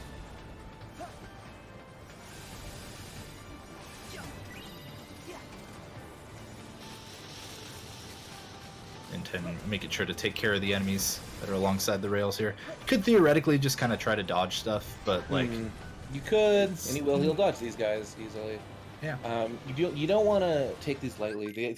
You take more damage on these rails than like anywhere else in the game. Right. You're, particularly bad at them, like I am. I've had a PB that died to that rail section. Oof. So you do want to you don't want to let those enemies just do whatever they want. You want to be focused on either dodging or killing them. Mm-hmm. Ninten was able to skip that next fight because it seems like it's another fight where it's forced, but you can just move on past it and open the door. I think that one catches literally everybody. Like, oh yeah. I think everybody fought that fight out without realizing. You can just walk past it. Mm-hmm. Now we're going to see some pretty cool movement throughout some of the factory here from Ninten at the moment. As Crispy's trying to use a shot lock to finish off his fight here. And then, yeah, well, hopefully he's able to get a little bit faster fight here. I think Ninten had, Boo didn't quite, like, increase the laugh meter as quick as he was hoping.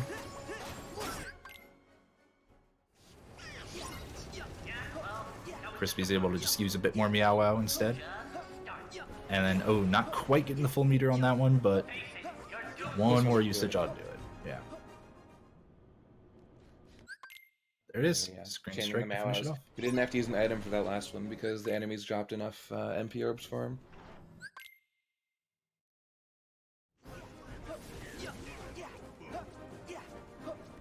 Ninten moving on through now. And you're going to see the use of super jump here in order to just kind of like skip around, having to go around that section or anything. And now into another force fight. Opening with some shot locks is going to help against some of the larger enemies, especially. Yeah, the Meow doesn't do much to the big shell toad things. I swear they're Pikmin enemies. Like no one, They no look one, like trap dogs. They do. no one will convince me otherwise. And there we go. Wow, yeah. Once you take those out, Meow Wow does a pretty good job of the final wave. Yep. Now, any of these lasers aren't like. I actually don't remember. Do they just hurt you, right? It's not like an instant like They hurt you. detection or kill or anything like that. Yeah. So just gotta try to avoid them because otherwise you just be slowing down from taking damage. And of course, super jump is gonna help once again do just that. You can also like dodge roll right through the lasers, so it's kind of surprising that they did this whole like hide under the pieces of machinery section when you can just kind of dodge through the whole thing. But Yeah, it's works out well for speedrunners, so Yeah, that's a good way to put it. yeah. Once again, using the shot lock opening here on the big Pikmin enemy. Yep. Just calling that. Yeah, that's fine. I don't know what he's called anyway. So, once again, Meow Wow is good. Yeah, this is the other fight as well that you need to end with Scream Strike, I believe, right? Yes, yes. You can see that meter in the top. Again, there he picked up, Ninten just picked up the Valor Ring, which is actually a strength increasing accessory, so that's going to actually come in handy later on, surprisingly. Yeah, even though magic is the like main usage throughout this whole run, like you actually are going to be using some strength in some places.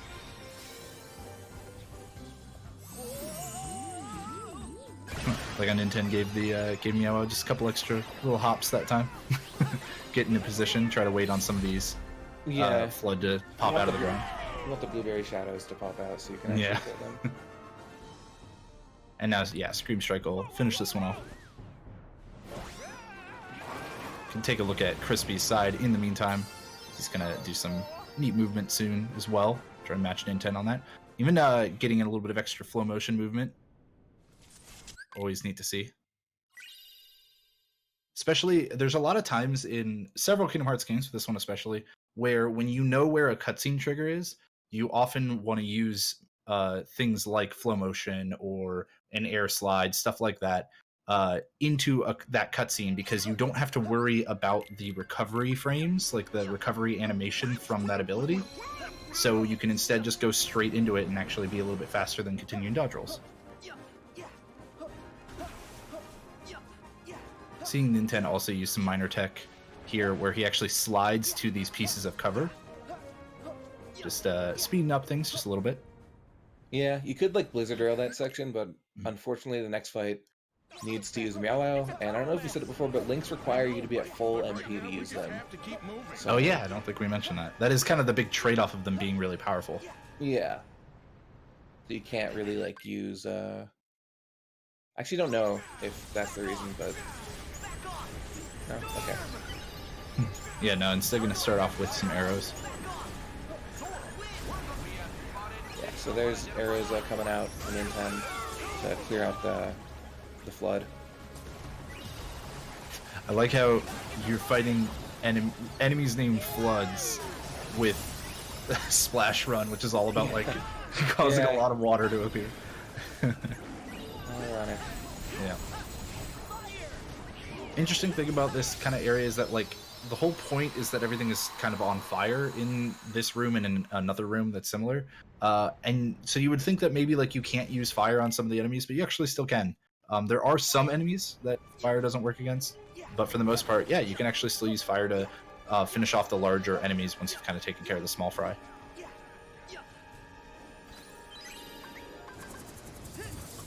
Picking up another chest here, this time with the high refocuser. It's gonna fully, I think, refill the focus gauge. That's correct. Yeah. And then some more flow motion movement in the smaller, narrower hallway.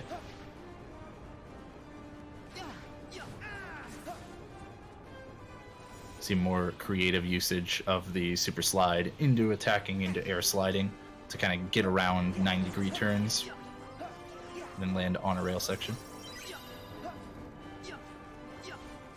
We're not quite done with the Keyblade forging, so picking up still some more synth items for that. We're actually seeing teacups being used here by Crispy. Just Yeah, sometimes you are in a situation where you just sort of want to use the teacups or the pirate ship in that fight. It almost looked like he was maybe trying to skip another Meow usage right at the end, but then unfortunately teacups didn't do good enough.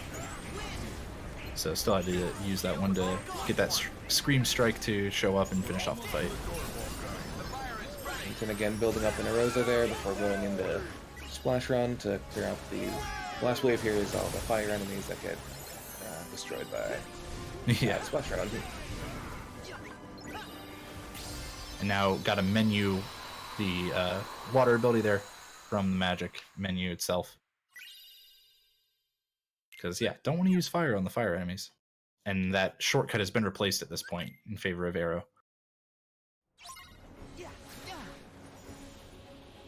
So Ninten just got the Simba link, which you'll be seeing here. But first he's actually going to try, I believe, to build up the transformation for Ever After, which is Mirage Staff. There it is. And now going to... Oh, just Meow. Okay. Meow or Simba both work here just fine. And I saw Crispy menu to Blizzard as if he's going to do the Blizzard rail down that hallway. I saw you there, Crispy. He was thinking about it, just for you, Riz. But unfortunately, the angles didn't quite line up. Opportunity didn't really present itself, so had to just move on. But I saw it. I saw it there. He was thinking about it.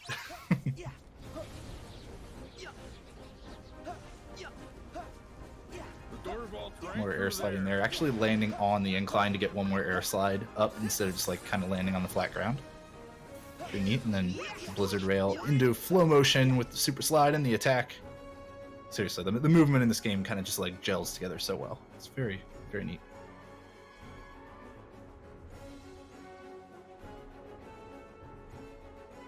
Crispy working on taking out these fire enemies. They kind of spread out on him, so looks like maybe Splash Run didn't really work out. Maybe just trying to avoid using it at all.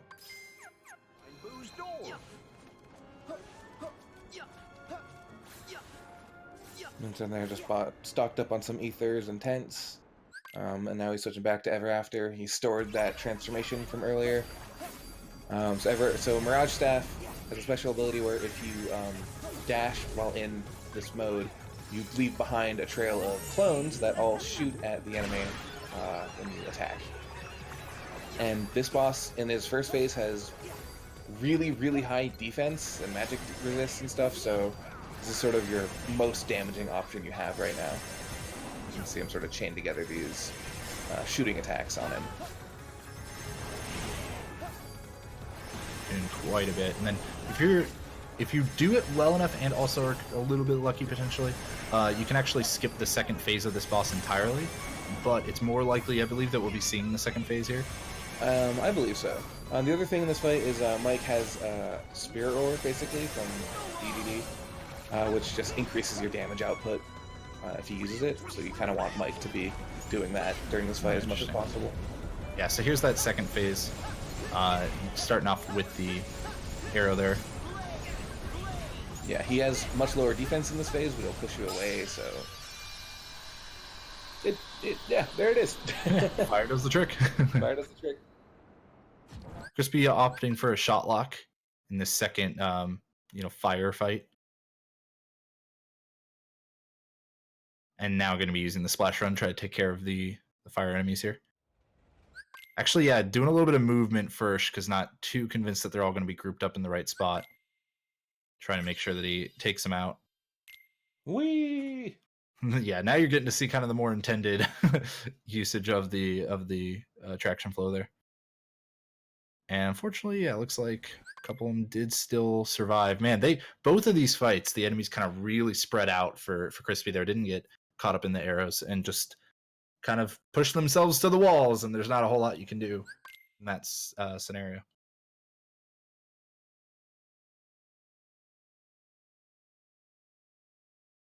He'll be using a tent as well. We haven't really covered that, but tents are items that you can only use from the like regular menu, so like outside of combat, effectively.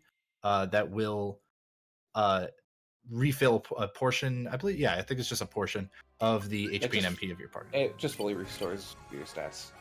Oh, is Or it fully? HP. Okay. Yeah, it's Okay. just like a mega elixir that you can only use Right. out of the menu. I couldn't remember if it was fully or not because it's like cottages in KH1 or Yeah, past KH1, there's just tents. Yeah. Yeah, so Ninten's finished off with Monstropolis now and do his next Gummi mission. I still like reactively call them missions, but like you kind of just go wherever you want. Just Yeah. back at his next Gummi, you know, in adventure. Oh yeah, calling them missions is fine. It's a legacy term. Yeah. There were always missions before. Crispy going for some Blizzard Rail. Unfortunately, didn't quite get the angle great on that one, so ended up in flow motion going the wrong way. That's never a fun time, so losing a little bit of time there, but not too bad. Getting through the hallway and into the next set of rooms here. Next fight pretty soon. Meanwhile, Ninten has made it to Arendelle. or whatever. Frozen Oh. World. Ice Corona. Yeah, Ice Corona. Do you think the heartless So are the cool after thing her? about Arendelle is that God,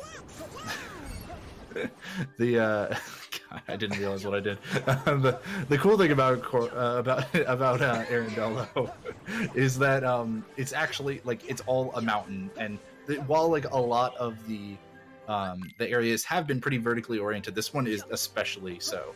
And so that like super jump movement we've gotten, as well as a double jump that is actually going to be acquired, all of that is really useful for just kind of finding creative ways up the mountain, as well as air stepping still.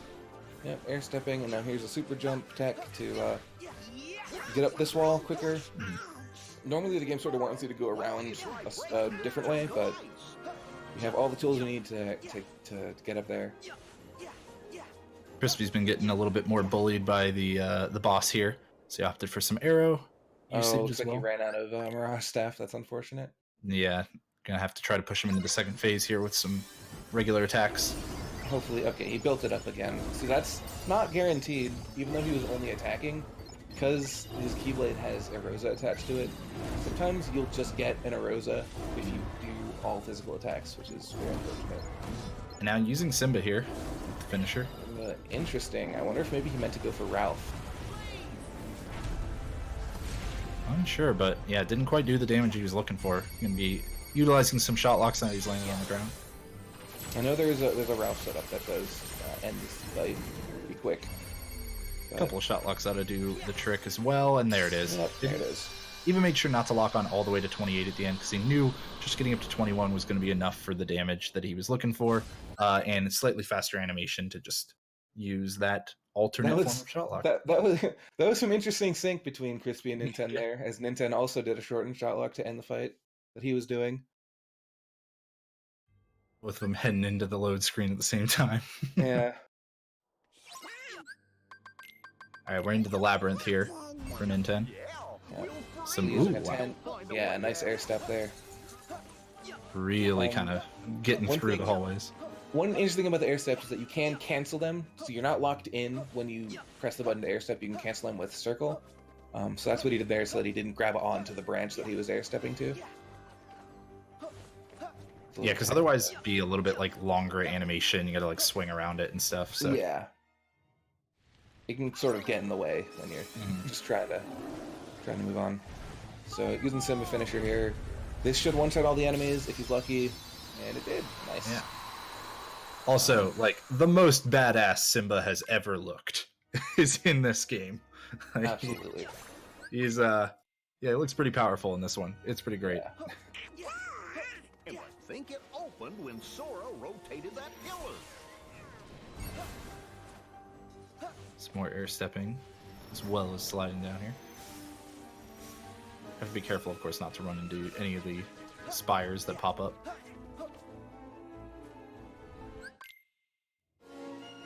Crispy's now going to be enjoying his adventures in the Gummi ship. See how lucky ninten gets again. Okay, yeah, so Wow. the enemies he's facing, these nobodies, they do have an attack that they can use that gives them enough iframes to survive Simba. But they don't, you have a pretty good shot of just clearing them all out. If you fail to, you have your full focus gauge you can use to do a quick shot lock to finish any of the stragglers. And now he's going to be trying to using air stepping here to just get right up to the top of each of these. The kind of like route that air stepping takes can vary, so theoretically it could have like bounced him between a lot more platforms there, but that wasn't too bad. Yeah, you'll be seeing more of the varying routes in a later world. Simba's kind of our Meow Wow for some of this world. Yeah, it does more damage than Meow at this point, and yeah, you can see there one of them survives, so it just does a little quick shot lock, finish him off. Yeah, a lot of Kingdom Hearts speedrunning comes down to knowing how to handle when fights don't go exactly how you're hoping, like exactly to script kind of, because that always happens in every Kingdom Hearts game. In every run, there are some fights that just don't go exactly how you're hoping. So knowing that you can use that focus gauge there to use shot lock instead of like having to run all the way over or even air step to the enemy and take him down with physical hits, that is what really kind of shines when it comes to experience in these kinds of runs.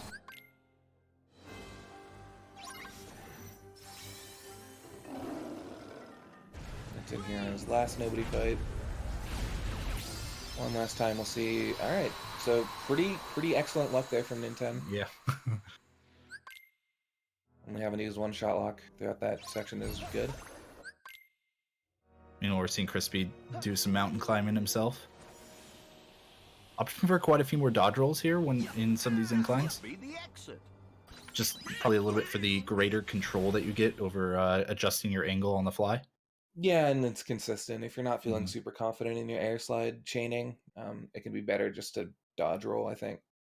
Yeah, for those who missed it earlier, we talked a little bit about how like using air slides in like over and over on an incline can actually cut out some of the recovery animation of it, but it's actually a lot more precise than it seems, and something that is not always super consistent. So You can see ninten here is going to go for a big air step. There's actually a little icicle you can air step to right there. Very nice. It's and pick up the chest. yeah, pick up chest which is an elixir. That's actually just going to be sold later on, so it's nice to get. And then some more air slide chaining for him.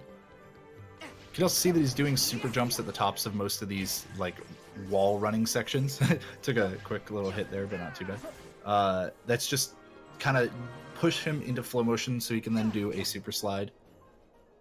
In this case, right into the cutscene trigger.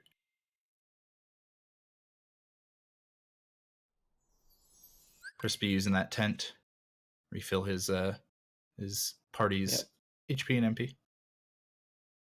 Does it actually refill the focus gauge as well? I'm not certain about that one. Yes. Yeah. That's Awesome. actually that's kind of the main reason to use it there, actually. Because your MP gauge is most likely going to refill by the time you enter the next fight anyway. The focus gauge will not. Ah. So you use the tent there. It's for the safety of if Simba doesn't want to kill everything or doesn't manage to kill everything. You have the focus gauge to use. Makes sense. We'll see if it does though. See if it can match ninten here. And not quite getting as lucky. Just gonna have to finish off the enemy here. Oh boy. Oh no. It even avoided the shot lock, which is super unlucky. Oh, and it just will not die there, finally.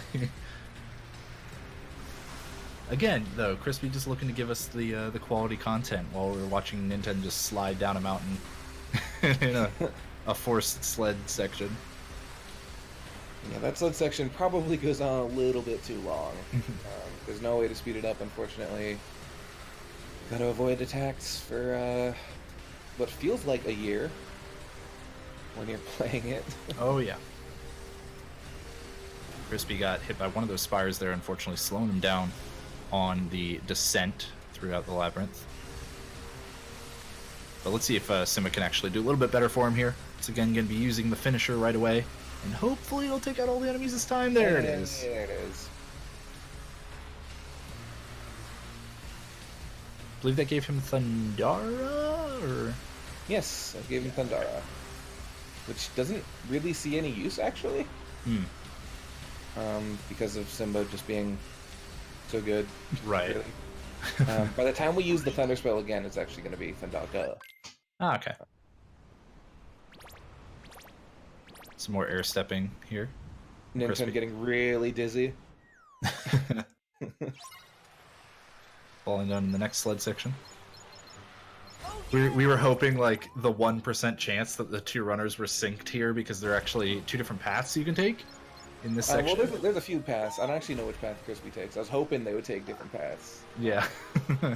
We're like, if everything lines up where they both happen to take different paths and happen to be synced here, which would be astronomically unlucky, or unlikely rather, astronomically lucky, then it'd be neat. Then we could see which path is actually faster. Which one's faster. Currently not super well known.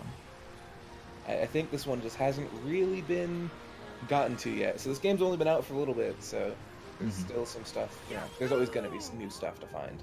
Yeah, especially with RPGs being pretty massive. It takes quite a while to get through everything, timing all of the things.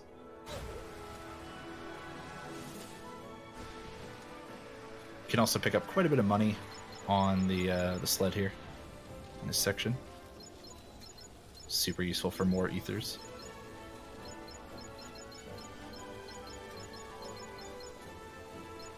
So now Crispy's actually changing the... We didn't really talk about it, but the labyrinth actually kind of like changes based on you using flow motion on these spires, kind of just like rotate around them.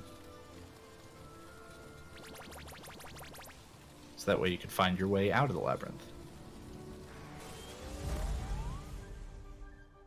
Now Ninten's finally getting to the end of this sled section. Gonna have to take care of these three...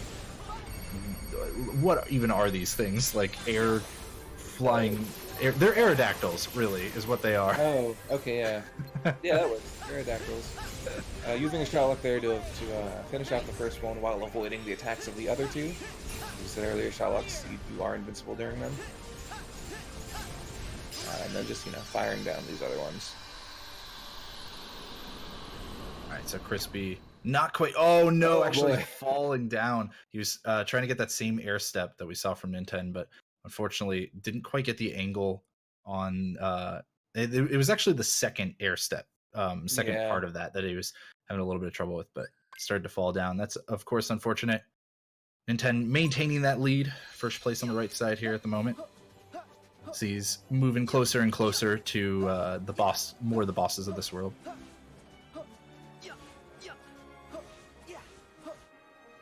Crispy now finally climbing up that mountain, hitting that cutscene trigger though.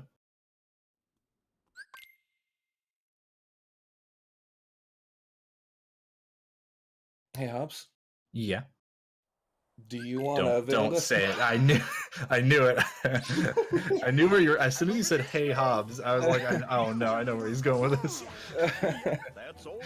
Yeah, so at this point, we build a snowman. Yeah, he's building the snowman, finding all the pieces of Olaf here. Quickly getting them piece by piece. The only, they're in set places here, so there's nothing really difficult. There's kind of a neat thing you can do with the legs, where as soon as the legs, jump and try to run away, there's actually a window where you can just press triangle on them like that. It happens so fast you can barely even tell. But, casually, normally you're sort of, chasing them around for a bit. You have to sort of approach them really slowly. Yeah, normally there's all these incorrect pieces that you can grab and stuff, but as long as you know where everything is, you can actually just go straight to it. And then Simba actually not just using the finisher for once. You can see he does this AoE fire attack with the roar. You can actually also jump with Simba, which I believe does get used sometimes. It gets used once. Yeah. Coming up. Sometimes. There's a very important jump with Simba that we do. Right.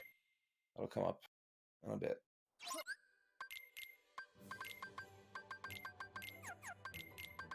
So Ninten just got the double flight ability.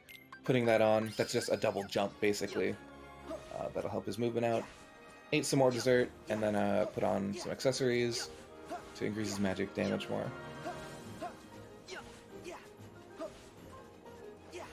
He also got an extra air slide, so air slide is an ability that stacks in this game. The more air slides you have on, the farther you go. So now his air slides are even farther and faster, and I think even a little bit easier to chain. I always find it easier to chain by the time I'm in this world. I'm doing runs. Yeah, Crispy had been taking a couple hits in that first portion of the sled section, and that it was scaring me for a moment. I was worried he was going to get enveloped by the avalanche, but yeah, no, there were no problems. He knew what was going on. See ninten now using that double jump and the super jump to really just kind of like skip over some sections. Yeah, it's some really cool movement here. Ooh, yeah, didn't quite get the flow motion, but yeah, was able to get another air slide in time.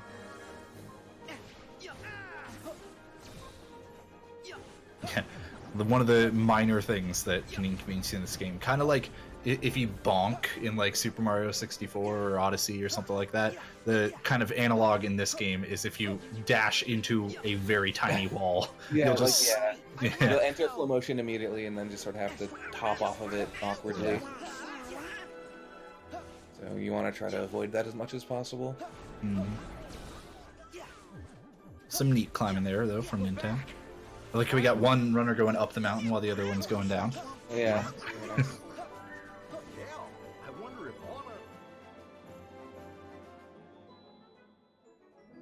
Ninten's pushing closer and closer to that snowball fight. Or snowball, that's the name, right? Snowball. Unless I'm... Marshmallow? Marshmallow, that's the one, yes. I always called him Snowball. I don't know. I'm confused now too. I think you're right. I think it is Marshmallow. I thought somebody said Snowball once, and then that person was probably me or you.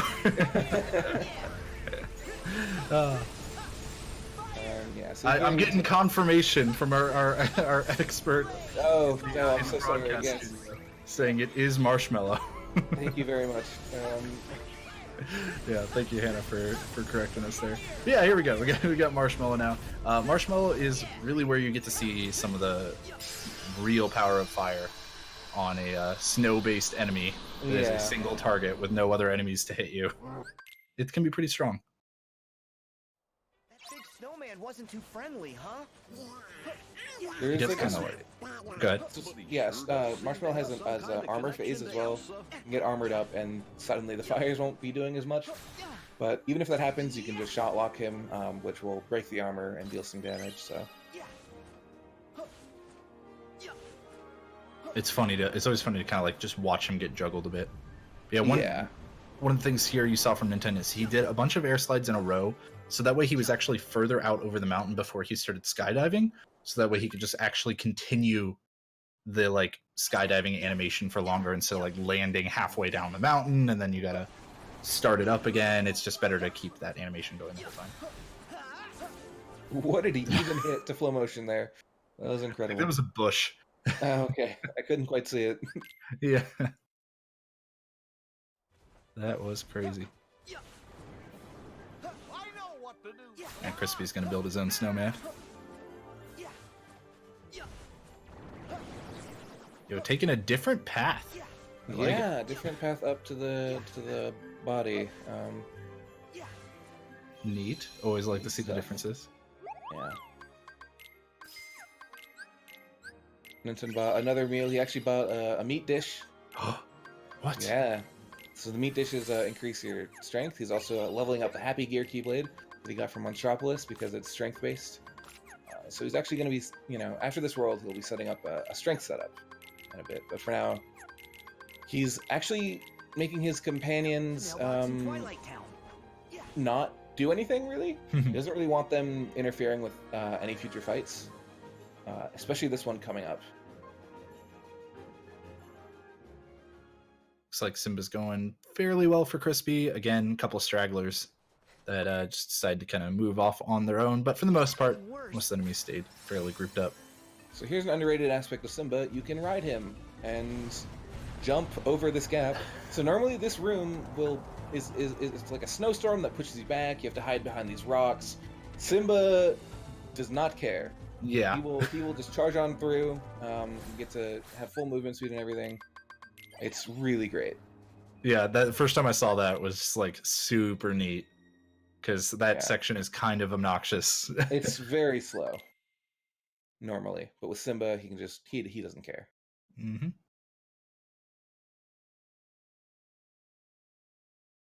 Saw a nice usage of the super jump there from Crispy. Just like his air slides happened to put him in a position where he was going to be jumping at the base of a wall that he wanted to climb. So instead of kind of like falling down and then running up the wall, it just said to start it off with the super jump. Pretty neat. And then Ninten's going to go for a strategy here that this boss has a very long attack where he like sends a giant meteor at you basically. Ninten's going to hopefully try to skip that using careful usage of shot locks and fires. I don't know how consistent this really is. I've definitely doesn't seem very consistent when I've seen people try to go for it. We'll see if he gets it or not, though. So now he's going to start using some shot locks. Things are looking okay right now. If he howls again, then it could get bad. Oh, there it is. Yeah, not quite able to get that shot lock off. Yeah.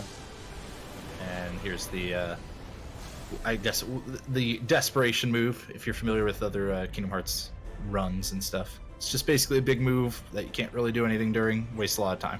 Yeah, this one wastes an absurd amount of time. Like, we're talking like a minute. If you remember KH1 runs with like hook ship, this is the hook ship of KH3. Right now, at least until it gets figured out more. Yeah. Look, gives an opportunity for Crispy to catch up. Oh, absolutely. And now Marshmallows are bro. Kind of glossed over that. Yeah, he's super cool. Breaks this up. Unfortunately, if you take too long in building up that situation command, it's actually faster to just take the hit. Just wait out the timer and take the hit, because this cutscene takes... Oh, man. Yeah, it takes about 83 years, so...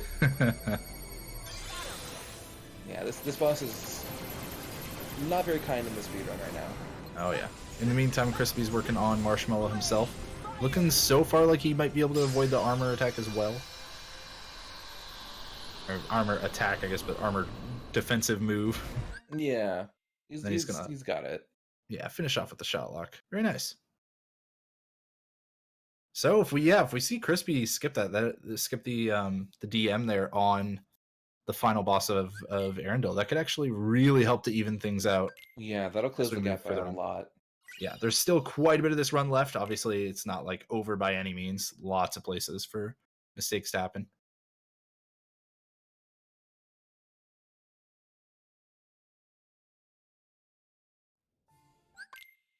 Nintendo going to be moving on for the time being.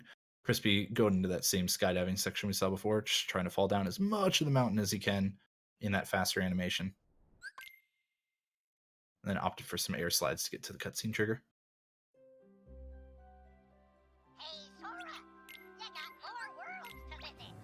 All right, so Ninten gonna be the first to head for the Caribbean or the Caribbean. Man, they just wanted to pick names for worlds like that can be pronounced 2 or 3 ways. Just every single one of them. Heading to Water Corona. Oh, okay. Looks like Ninten realized his mistake there, leaving from Arendelle by accident. Oh yeah, that would not have been nearly as fast. Yeah. Yeah, want to depart from somewhere much closer. Yeah, departing from the waypoint saves a pretty good amount of time here. So, and because we go by in-game time, that won't really matter quite as much. Yeah, having to pop back out to yeah, the loading screen to pop back out doesn't matter quite as much. All right, Crispy preparing for his fight. He almost got a like little lost. One back now.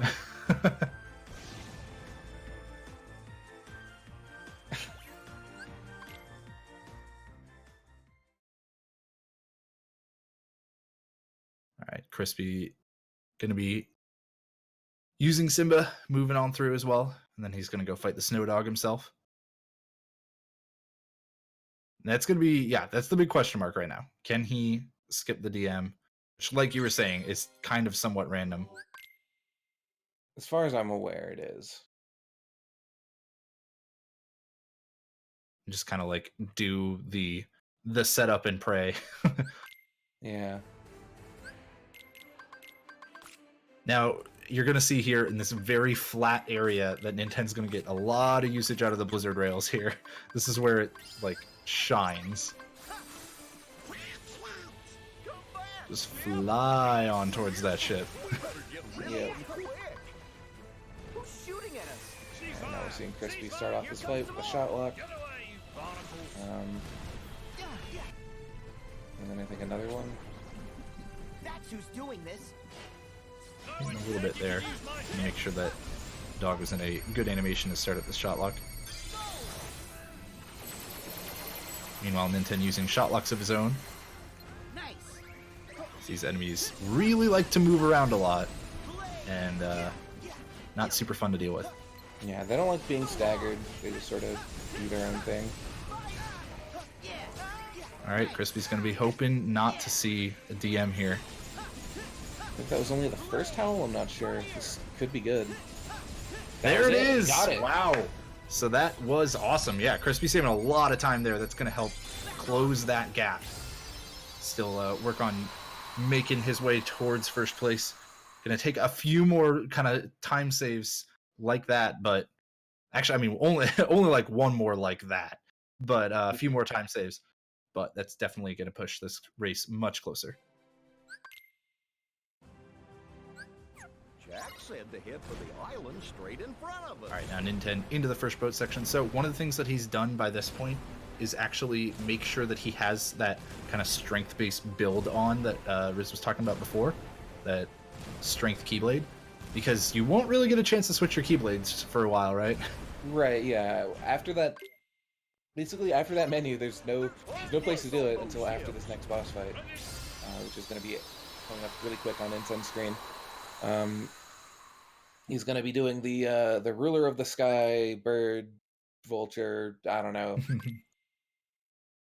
And this fight, you know, when the game first came out, this fight was really, really long. Yeah. Like just not a fight anyone wanted anything to do with. But we've since figured out that our damage in this fight is based on the strength stat. So by pumping up our strength to, I believe, 40, we now can deal with this boss a lot faster. We hit a break point where our torpedoes here, riding on the little Heartless here, that shoot bullets and shoot torpedoes, and the torpedoes do more damage at our current strength stat. So Yeah, interestingly enough, if you're at like a lower strength set, you often want to just use regular attacks rather than torpedoes. And a lot of the torpedoes here have been missing so far for Ninten. yeah, this hasn't been super great, unfortunately. Yeah, a lot of the enemy Heartless have been getting in the way, as well as the Ruler of the Sky moving too far away, so that some of the torpedoes have despawned. But now he's getting up a bit closer, hopefully able to work on taking them out. Yeah, it can be really tricky. There's no hard lock-on when you're on this Heartless. So you can see like there's a little reticle that appears over like the boss's head. You can't keep it there unless you're looking at him. You can't like actually lock on. So other enemies will steal that reticle away if they get in front of you. This is actually a pretty tricky fight, especially with this strategy. Yeah, and when the boss kind of gets staggered and knocked down like that, the intended thing that you kind of like the game wants you to do is hop on its back and start whacking away at him. But turns out that it's actually faster to just stay on in aerial combat and keep using these torpedoes. Yeah, your damage when you're attacking him there is really good, but the animation to get onto his back and get into the attacking phase takes forever. Takes too long. Yeah. Which is unfortunate, but you know, we still got torpedoes, so good. Crispy's made it into the Caribbean here, and he's working on taking out these enemies with the swords and the chains. I don't know if they've probably got an official name. I think every enemy has a name. Yes, Hobbs. Yeah, they're the chain sword enemy. I think that's right. Yeah. Don't fact check me. You don't have to worry about it. I looked it up. They're the chain sword guys. Ninten's finished off that boss now. Luckily, like even though there was a bit of a slow opening, it wasn't too bad for the rest of it. He didn't get like he didn't have to use multiple of the air enemies and stuff like that, or the air Heartless. No, that still went fine. So it was still good. So now he's gonna buy more desserts, some crepes, and some ethers. He's gonna, I think, probably eat those crepes, or maybe just switch to his magic setup. I'm not sure. Yeah, he just switched him to the magic setup. Yeah, and remembering to switch back to the magic setup is like really important here because there's gonna be some underwater combat, and once you're underwater, you cannot switch keyblades. So if you ever forget to switch back to your magic keyblade from the strength one, it's not the best time. You have to actually like pop back out of the water and stuff, or just deal with a lower magic stat. But the swim mechanics here, you can actually do this kind of like little turbo charge movement, which is really nice. And then you can actually still completely use magic underwater, totally fine. But you no longer get the situation commands and form changes that you get out of the water. Which can actually kind of be nice to a degree, because you don't have to worry about that randomness. Yeah, it's more set, and the magic spells have somewhat different abilities when used underwater. At least most of them do. Fire is still fire. But like thunder has a different ability, and blizzard comes out differently and can like freeze a wide area. But this is kind of, you know, we got fire. It's good. We're gonna be using it on this fish. Yeah, as we highlighted before, like fire is especially good against like large single enemies. Yeah. As It's opposed really to just, you know, the damage is great, but it's really just how fast you can shoot it. Other spells tend to have a longer animation, so fire ends up just being the best. All right, Crispy's working on his own ruler of the sky. Hasn't been looking too bad. He's got pretty far away, unfortunately, so a lot of these torpedoes just aren't hitting. His opening was looking pretty good, though. Ninten also picked up a new link, actually. It picks up Ariel from the Water World, who would be surprised from that. Because you can actually skip right over it, but Ariel is pretty useful in a few fights, as we'll be seeing later.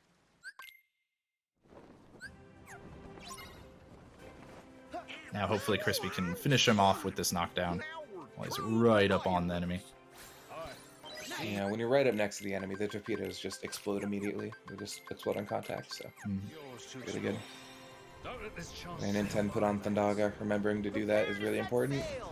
As well as equipping an accessory he just got from the ship that gives him Thunder Boost, Fire Boost, and Blizzard Boost, which is really nice, mainly for the Fire and Thunder Boost. Gonna be some ship combat here. He's actually trying to build up his meter on some of these smaller ships while he's moving. Yeah. You want to get some EXP, you want to build up your meter here. This boat race coming up. Yeah, because ships actually have... they're not really situation commands, but they do have like special attacks that you get by building up that meter that you're seeing above the command menu, similar to like how form changes and situation commands and stuff like that show up. And they're really good. Like, yeah, the abilities that you get from the ship here are really good. Yeah. Like Tailwind, yeah. So this is a race, so the green orbs will give you the Tailwind ability, which just, you know, boosts you go faster. Hopefully he doesn't crash into any ships. Yeah.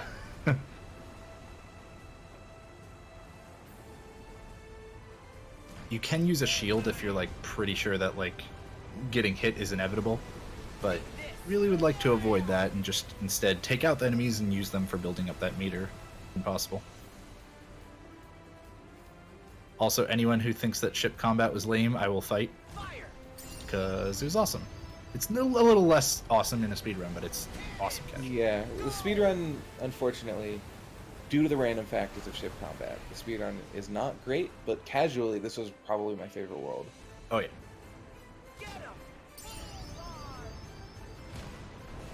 So what I mean by random nature is, like, in this section, for example, all of these ships coming out are random, these tornadoes are random. Sometimes you won't get any enemy ships, and you just have to go slow, just slowly go through it, dodging tornadoes. But that's pretty rare. Usually you'll at least get a few tailwinds here. Of course, now this ship wants to get right in the way, but Yeah, he's actually just gonna guard that. And make it to the goal. Meanwhile, Crispy's picking up his Link, his aerial. And moving out of the underwater section. So now Ninten's into another forced fight here. And this is, again, he wanted to come in with a pretty high meter, as well as like he wants to build up this meter. There are 3 different types of attacks that you can get from building up this meter that are based on the colors of the orbs that you like blow up on the enemy ships, like Riz was saying. And you can hold up to like one of each type at once. So you actually want to hold basically all 3 of them. Yeah. So this fight, he wants to get rid of these little ships first to build up his meters. Once he has one of each type of attack, he's going to use them consecutively on the big ship, Luxord's ship here. And the best one really for a single target like this is going to be the 3rd one that he uses here, which is Raging Cannons. Which will be the next one. You'll see just how many health bars it goes through. He should strip away the rest of his health quite easily. And there it is. Man, I love it. Raging Cannons is so satisfying to use. Yeah, it's great. I mean, he skipped that cutscene there. That's like, for some reason, you can skip the boarding cutscene by pressing square. There's like no other situation I can think of in this game where a cutscene is skipped by pressing square. It's, yeah, sure. Interesting. Yeah, now you're seeing he has Thundaga, so he's using that, building up the Thundagas, which is crazy powerful. Oh, yeah. Very satisfying to use. Probably my favorite Za level spell. Yeah, Thundaza's really good. Big wide area and lots of damage. It's kind of just like a powered up water Za. Yeah, well, somewhat, yeah.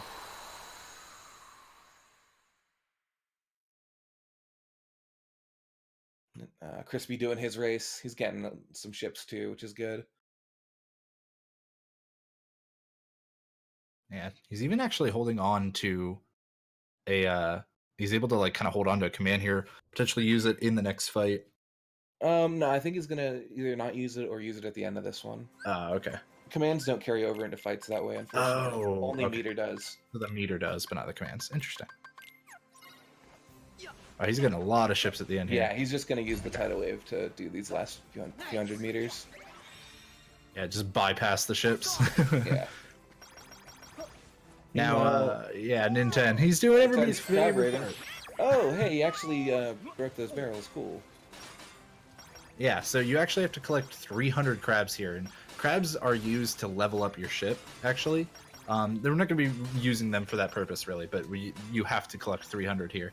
And you can get a big chunk of crabs inside this fort. So he uses the Trinity sled to get a lot of crabs on the way to the fort, and as well as some inside. And then he's going to actually go like out to kind of this roof-ish area and take out a lot of crabs at once using the teacups. And now you can see, yeah, that meter in the top right just like went way up, and he's still collecting more, and it's still going up and up and up. Yeah, so he's just about done now. He just has to go back. On the way back to the ship, he'll pick up the remaining 30 or so crabs. Even skipping out on some on that other rooftop, just kind of crazy. He's going to use the Trinity sled to pick the rest of them up. Looks like Crispy got his 3 commands and is now going to start using them on Luxord's ship. What about the waterfall? Just like Ninten did, to hopefully just strip away all of his health. Ninten still needs just one more crab. That's really unfortunate. Of course, the barrels just don't. Yeah. And then he can air step back to the ship. So once again, we're going to be leaving this world early. We don't want to fight Davy Jones just yet. We're going to go to the next world after collecting all these crabs. I'm going to be heading over to San Fransokyo. Yes, San Fran Corona. Every world's Corona. That's just... It's apparently, I don't know. At least San Fransokyo doesn't really have multiple pronunciations. Like, not Caribbean, Arendelle. Don't test me. I'll find one. I'll find one. Oh, I believe it. All right, more Thundaws is here from Crispy. Try to finish off this spell fight and some fire usage as well on the large bodies. Pretty good. Is actually their name, by the way. They are named large bodies. That was. They are larger bodies. They're very large. And then, ooh, trying to find this last one. Okay, looks like targeting wasn't helping him out too much. He was trying to prep for this wave of the sword chain dudes. I refuse to call them by their real name now that I have learned what they are. He was trying to prep for that wave, but unfortunately the straggler was not letting him do so. And there we go. Finishes it off.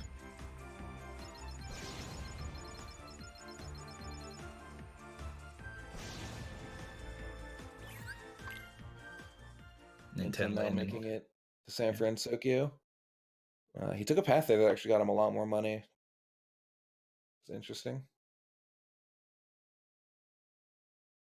San Fransokyo actually probably one of the smaller worlds in the game. When you first get there, it feels really big, but once you like explore it a bit, I think it's generally one of the smaller worlds.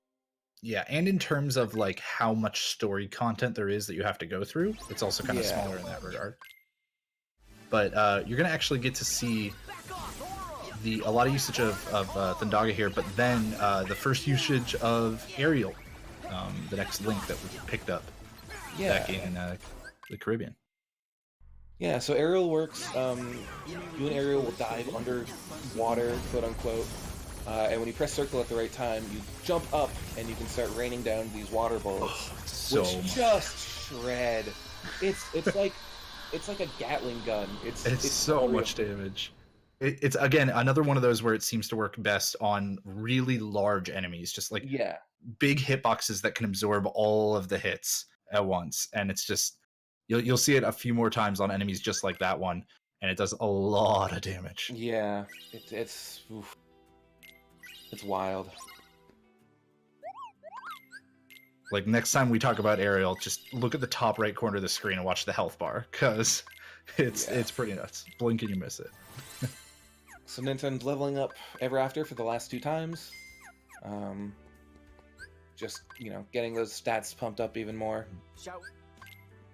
Looked like Crispy and his crab routing actually left the fort with a few less, about 20, 20-ish. I wonder if he's maybe going to go get these barrels now instead of earlier. I didn't see his full route. Yeah, that looks like what he's going to do. There are these group of barrels here that have a bunch of crabs in them, so... There you go. That'll get him over 300. And not quite in range to air step to the boat yet, but there it is. There it is. Alright. Ninten gonna do this flash tracer section. And you can just... There's a lot of these waypoints that the game wants you to go to. You can skip most of them, actually. So there he just went right to this rail section, whereas the game wants you to kind of jump around a bit and fight some enemies first. You can actually just go straight to this, which saves quite a bit of time. Yeah, you do have to go to some of them, and it's not very clear on like which ones are required and which ones aren't until you just kind of mess with it. And obviously, in the speedrun, it's kind of weird. It's kind of weird. Yeah, some of them you have to hit, some of them you really don't. But I think at this point it's been pretty well figured out. We'll see. Yeah, so you have to get these ones in the air. And then using an air step to cut out the falling animation there, which is really nice. And specifically canceled it like as he was getting near the destination. Super neat. And now on to the big the big red ball. I can see colors. And so the air stepping, deciding he wasn't gonna go there actually. Yeah. The thing about air stepping specifically in San Fransokyo, worse than like most places, is there are a lot of streetlights, and the path you take through the streetlights is pretty much totally up to the game and the situation and the lunar cycle. Yeah. And so you don't want to see one that actually has to bounce through a ton of streetlights, because that's just slower than just going straight to the one that you're actually locked onto. But sometimes it happens. That was an excellent section by Ninten there.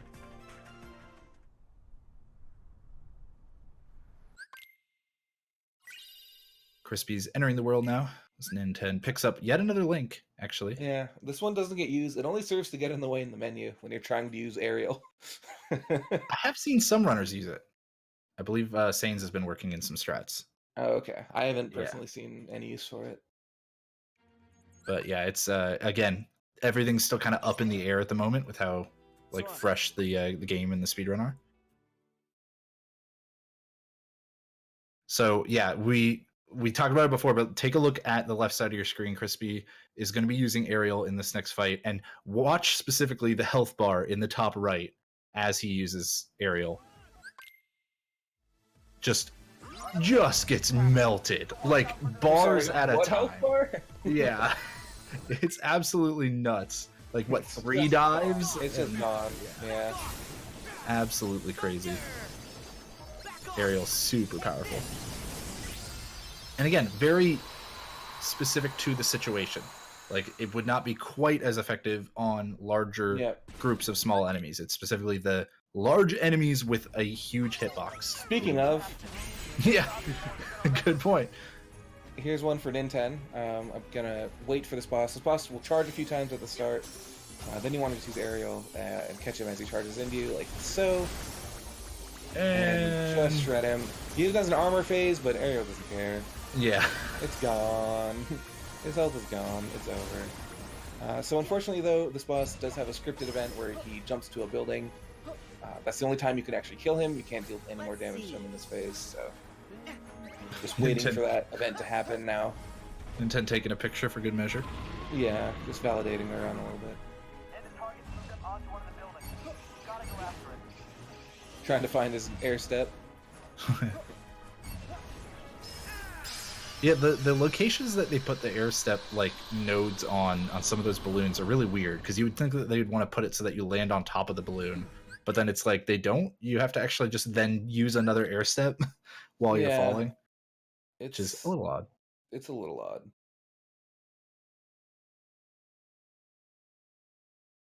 Meanwhile, Crispy's working on his rail section here.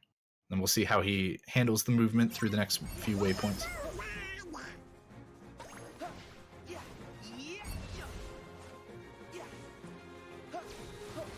Ninten using a getting a little caught by the full motion there.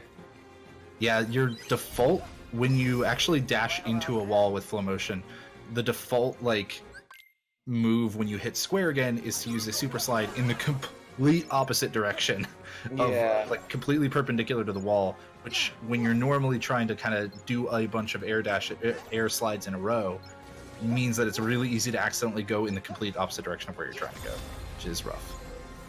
And wow, Crispy, yeah, got equally unlucky with the air stepping pathing there.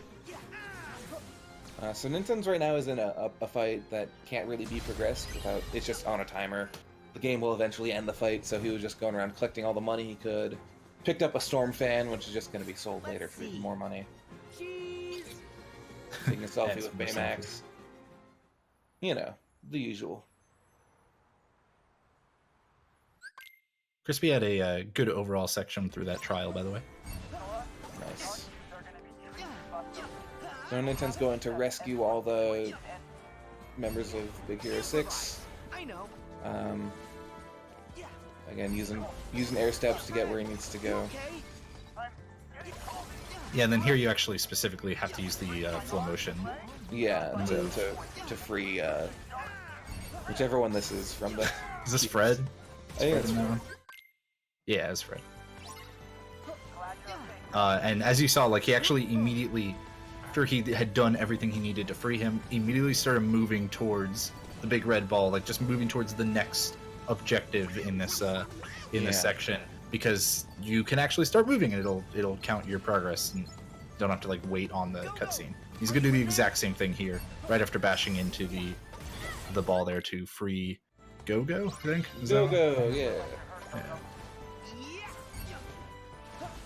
Now some his more. way over to the other one.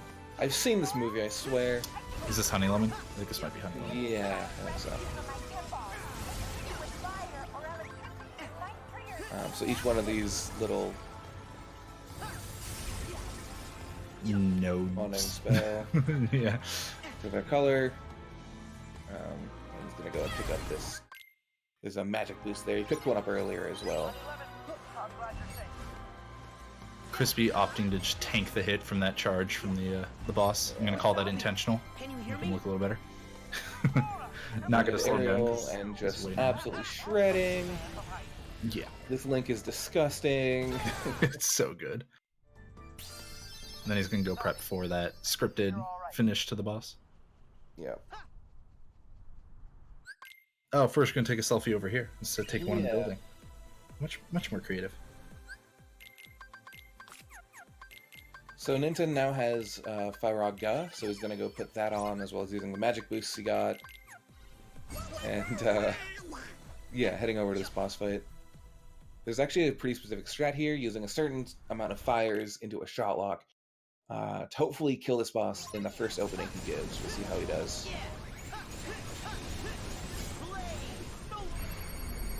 Right. Lots of fires into the Faraza, I believe. Or was that just Yes. the finisher? Oh, yeah, it was This is not- and then into the shot lock. And that'll do there it. we go. Just barely got him. Nice, nice. A little scary at the end, but made it work. Yeah, So, if you yeah. fail to kill him there, that boss will go into other attacks, which have random lengths to them. So you really want to get him there. Crispy did a kind of neat thing there where he actually started an air step Oh, just God. to like get in front of a building. that pathing was a little weird, but he That started pathing. he started an Someone air explain step to me. while he started an air that's step happening. while near a building just so that he could get like the height to get up over a ledge, which was super neat. He like canceled the air step. Yeah.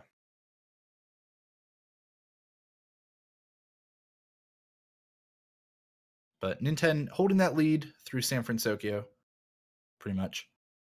Not quite done with the world yet, but getting to the end.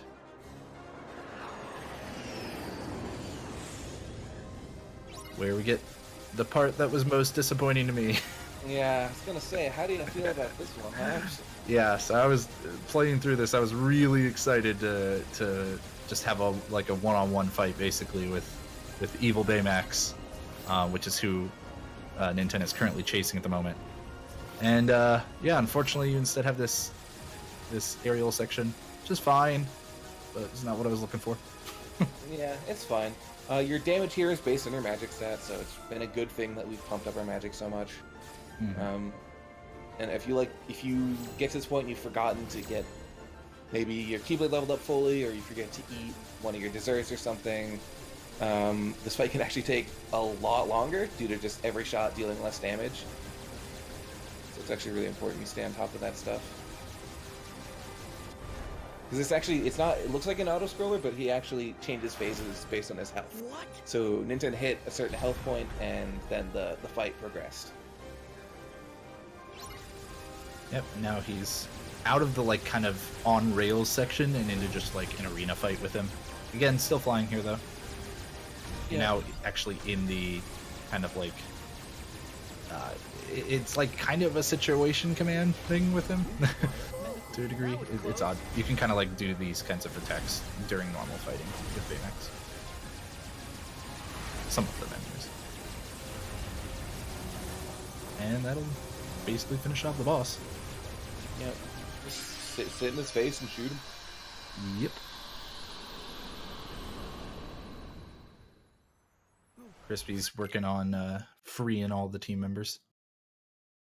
And that fire just did not want to lock on. Yeah, that was unfortunate. He was trying to do a really smart thing to prep that air step, but like Yeah. just magic did not want to lock on for him there. Okay, I wonder if that works, what Crispy just did. No. Dang. He actually tried to like free Wasabi at the same time as Honey Lemon, but it didn't quite work out. At the very least, it freed Honey Lemon and not Wasabi, because then he would have had to go back down. I wonder what would happen. That's interesting. Now he's getting he's working on getting the lucky emblem. Just getting lucky on him. That's fine.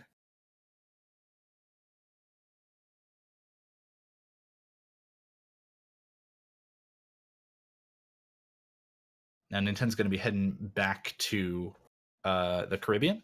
Is Crispy's Yes. working on finishing up San Fransokyo. Last couple of boss fights here.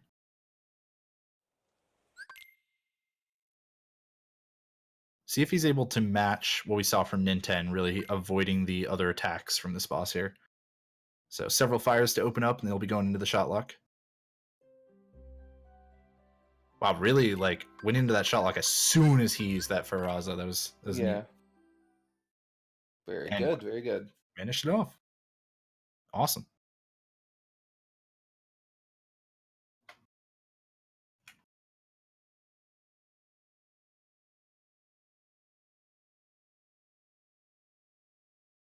And both in loading screens at the same time. Unlucky for us. It's the reason we use in-game time for this game. Oh yeah, so in-game time is accurate to, as far as we're aware, to a loadless run, basically. Yeah. Seems to just pause during loads, and maybe like a very brief pause during every menu opening, but everybody does the same menus, so works out. Or more or less does the same menus.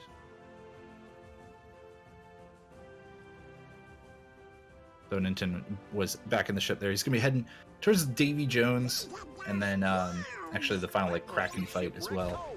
Or did I have that backwards? Yeah, Kraken first, then Davy. Yes. Whoops. Yeah. Oh, actually, Elixir ship first. Right. It's when they're leaving the world's like halfway through. Sometimes it's a little bit easy to forget which. But Crispy's working on the rail section. Unsure if it's actually faster or not, but he's really trying to make sure that he's always on the side that like Baymax is going to take the next turn. Yeah, the homing is actually not very good on this attack. So Yeah. You're actually sort of better off being like directly behind Dark Baymax in a lot of places.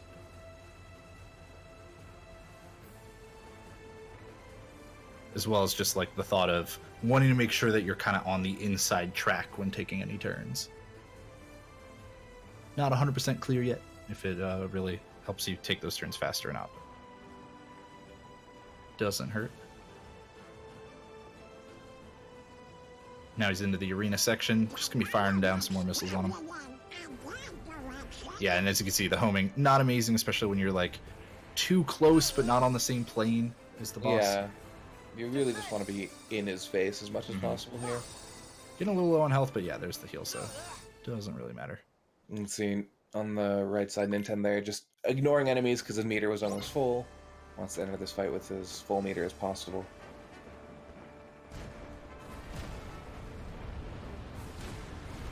Go starting to build up those more Yeah. powerful commands. So because normal ships don't ever have red orbs, he can't actually get raging cannons off them consistently. The only way you can get it is if he already has like wind chaser. If you already have wind chasers and you break another green orb, you have a chance to get raging cannons off of it. So that's sort of what he goes for, I think. It ends here. He's got all Looks like three. he has it, yeah. Yeah. So going to be starting off with the tidal wave. Try to finish some of these guys off. Yeah, there's two waves to this fight. The first one, just normal enemies, and then the boss ship shows up here when the first wave is down. And yeah, the boss ship actually like teleports around, so now he's working on raging cannons. Actually tries to hit the red node with it too, so that was cool. Let him just kind of like deal more damage. Yeah, so when you destroy the nodes on a ship, it instantly dies. Even this boss ship, oh, unlucky, teleporting right when he got the raging cannons up. Yeah, that's a lot of damage to miss out on. Yeah, well, he only has one more orb to break, so it's not the end of the world. He does have wind chasers here if he wants to try to use it, but because it could target a lot of different things, he probably won't. Just shooting this down on a... should get If it. there were several orbs still, then maybe, but like because there's so many ships left and wind chasers can decide what it wants to target, it's it's a little risky to go for something like that.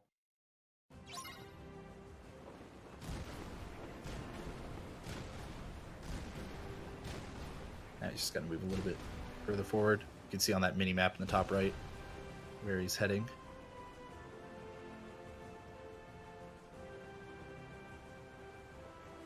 Crispy's starting up his own. If he's able to take out the ship without multiple teleports, that'll be a good chunk of time save for him. Yeah, we'll see how he does in that fight. Ninten now entering the Kraken fight.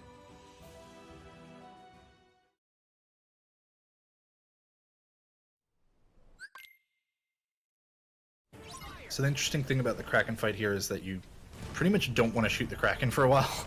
You mostly want to focus on the Flying Dutchman. Yeah, you want to shoot the Kraken. The Flying Dutchman will appear periodically.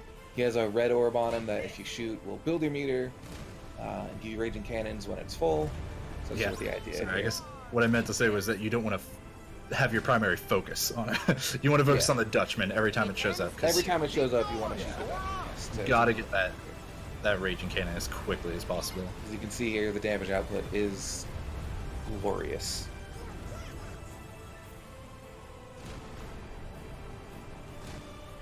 Should in fact just be one more of those, I think, to actually finish. That's correct. Yeah. Might take 2 more Dutchmans to show up. Oof, that Dutchman is far away. Ninten looked at it and just said, "Nope, just gonna wait on it to respawn." Even respawn's still pretty far away, but he was able to get that one. Yeah, it's actually pretty difficult to snipe them like that. It takes quite a bit of practice to really get it consistent like that. So it's really cool to see. Yeah, because the cannons will lock on if you're really close to one of those orbs on a ship, but not when the Flying Dutchman's so far away like that. You have to get the right angle on your shot. But yeah, Kraken done. He's going to be moving into Davy Jones. So he's going to do a strat here to hopefully skip, because normally in this fight Davy Jones will summon Kraken to fight you a little bit, which just wastes time. He's going to try to make use of some Farazes and shot locks here to hopefully just kill him outright. One more shot lock should do it. Oh, he ran out. Oh no. Yeah, didn't quite get to 28 on that one, but not quite able. Nat teleported away, so now you'll see here he's going to summon the Kraken. You only usually have to kill 2 of these tentacles, which a couple Thunders does just fine. And then David will show up. But because he's weakened so much, he's actually probably going to summon the Kraken again. Oh, yep, wow. There it is. Yeah. Really leaving some time open for Crispy here. Yeah, absolutely. This is quite unfortunate. Crispy just used his tidal wave in order to spawn the boss ship. Gonna wait on this teleport, and he's sitting there with the wind chasers and raging cannons ready. So yeah, looking like he's in a good spot. Oh, didn't quite break that blue orb he wanted to break to build his meter up more. It's unfortunate. Was able to take care of all the orbs on that side of the ship, though. If he can turn around well enough here, he might be able to finish off the ship before another teleport. Gonna take all the rest of these. There it is. Not quite. You really, yeah. The timing on that is so tight. Mm-hmm. And now just trying to find the the angle on the ship here. He's gonna have to go. Yeah, this around. formation is a real pain to deal with. Yeah, but he should get unlucky. Yeah, so pretty much matching Ninten there. He's got some potential time save on Davy Jones. Maybe even like a little bit on the Kraken too, just a small amount because of how the Flying Dutchman spawned for Ninten. Possibly. Not too much, but a little bit. So Ninten is now done with all the Disney worlds. So going back. Hey, look, it's Riku again. Yep. Yay. Every other time he plays Riku.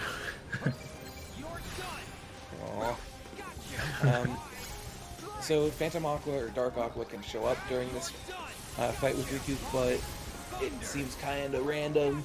If you can kill the tower fast enough, she won't show up. But sometimes she will anyway. I don't know. I really don't know how this one works, unfortunately. Hopefully, though. It does waste a lot of time. But yeah, there she is.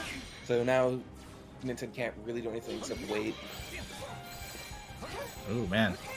Really trying to give more chances here Yeah, for Crispy. I'm like really hoping the RNG just like works out in Crispy's favor,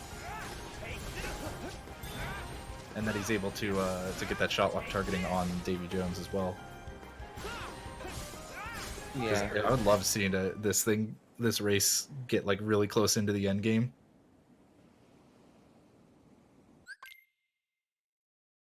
That first Raging Cannon's dealing so much damage for Crispy. So Ninten's now on the Dark Aqua fight. Oh, he's not quite able to blow up that node for the Flying Dutchman. There we go. Finally got the angle on it. You really want to blow up the orbs instead of just killing the shit because you actually get more meter that way. Yeah, it's a ton more meter. Yeah. If only it could just always show up right in front of you. Unless you're already using Raging Cannons, and then that would be rough. Then it's really bad, yeah. Yeah. You will eat all of the fire. Ninten cleaning up Dark Aqua nicely, just some fire spam.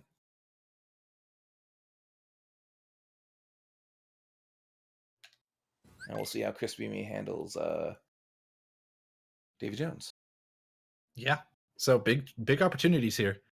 If he can skip out on any Kraken summoning. Start off with a bunch of fires. A few attacks too to try to stagger him. Try to prevent him from teleporting.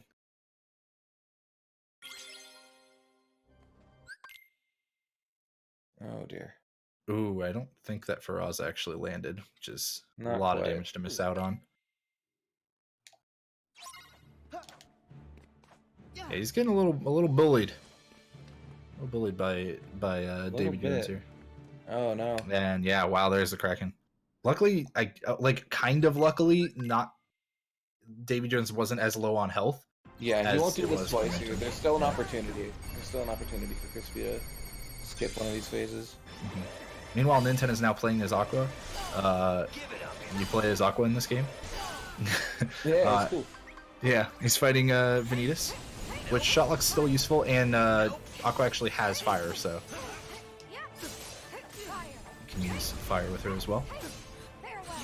Vanitas will break out of your combos sometimes, so you gotta know how to handle that properly. But it's certainly a lot better than it was in BBS. Crispy, unfortunately, getting the second tentacles phase as well. So unfortunately leave that time on the table, but can hopefully finish him off here on this next teleport. Oh, one more teleport.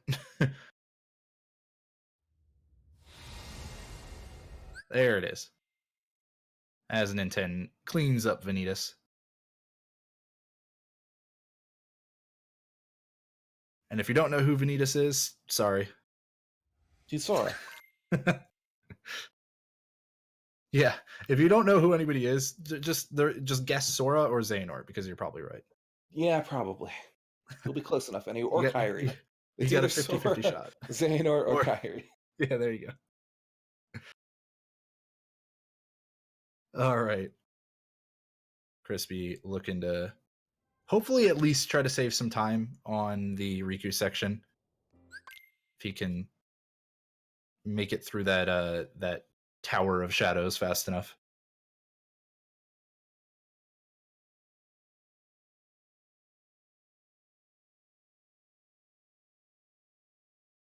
Now Ninten. Where's Ninten heading next here?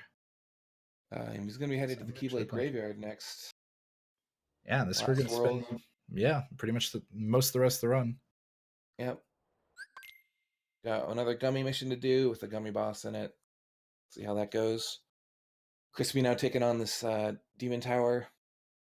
Hopefully skipping the Aqua phase. We'll see how that goes. Got 2 Thundazas here so far. It's put a lot of damage on this boss. Fortunately, it's moving around a lot. He's having trouble trying to get these last few hits in. But hopefully... Got it. Nice. Yeah, nice. There it is. So, big time save there. Not having to deal with Dark Aqua at all. As Riku. Still going to have to deal with it as Sora. Still deal with her as Sora. We'll see how many times Ninten bonks in this Gummi mission.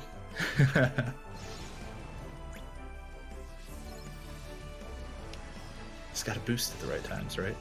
Yeah, right. There's one. There's 2. Crispy finishing off Dark Aqua. Gonna need Ninten to bonk a few more times than that.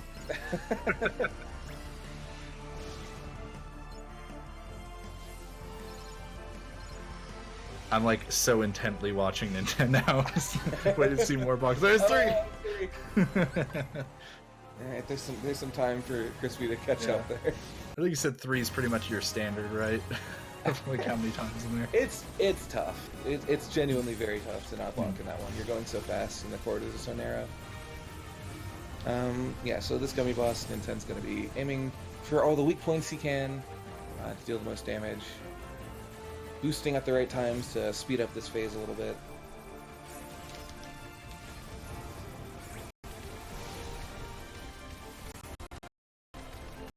Crispy's just waiting on that load, making sure to get into the Vanitas fight with Aqua here.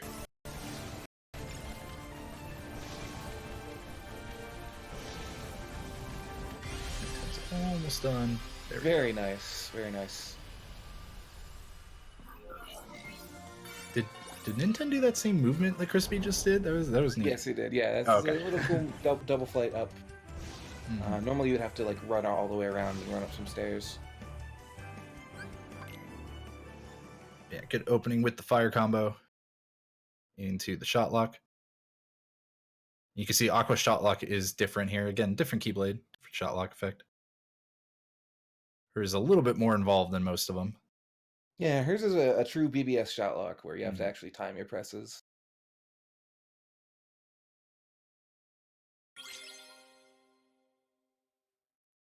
Getting a lot of damage in with those. Already got Vanitas down to the... Not even last opting bar. to go into Spellweaver there. Which is Yeah. interesting. I haven't seen that before. That was really fast. And now Ninten might be getting swarmed a little bit here. Yeah, so he's in like the 10,000 Heartless fight, I guess. Yeah, this is kind of the follow-up to KH2's 1000 Heartless. There's a lot of Heartless. Yeah, there's some nobody's thrown in there too for flavor, but yeah, it's the same general idea. Mainly making use of links here because they just clear out enemies really quickly. As you can see with Meow Wow. I believe focusing more on the little shadows actually is going to make that meter in the top go down faster rather than like killing all the individual enemies that show up. Yeah, there we go. Using Simba to really get those big waves of fire. Just taking out as many shadows as possible. And that meter, like, in the top left, it's moving down pretty slowly right now, but the big point is to try to get to a certain point where you can spawn the mountain coaster in this fight, and that'll really help you finish it off. Yeah, still got a little ways to go for that to show up. I'll mainly be using Thunders and Thundazos and stuff to just clear out these waves.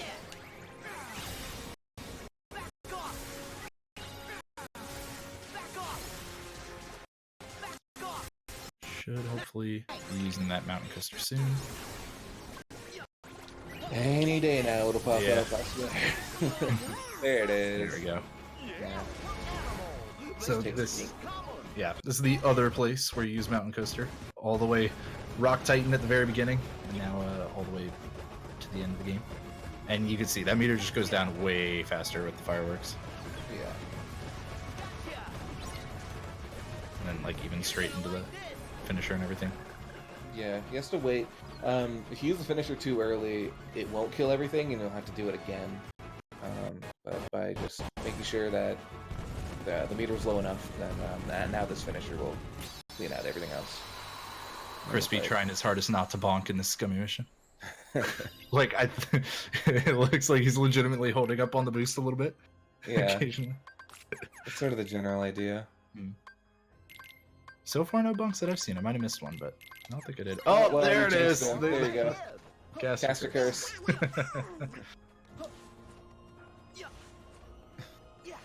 Still only one so far, though. Yeah, that's good. Yeah. Good movement. Ninten making use of glide. Now got super. Is it super glide or is it just regular glide? It's just glide, and it's pretty slow. You can see he's still air sliding even though he's gliding. Yeah. Because it's still just air slide is just so good. But now you can cut out the recovery animation of the air slide with gliding instead of attacking. Just that way you can keep moving forward. See if Crispy's able to take care of this Gummi boss quite as efficiently. Getting hit a little bit more, but hopefully can take out all these pieces in time.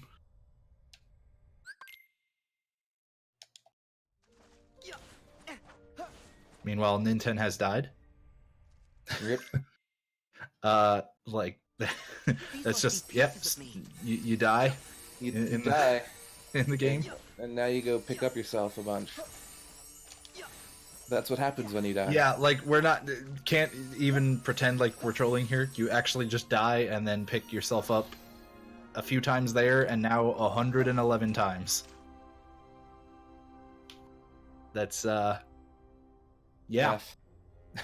Yeah, it's this is death apparently somehow.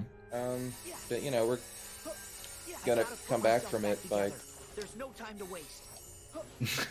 the first part's kind of whatever, but now the actual routing to pick up 111 Soras in this section is actually pretty intense. Like, you got to know exactly where you're gonna go. Not into this. There's different clusters.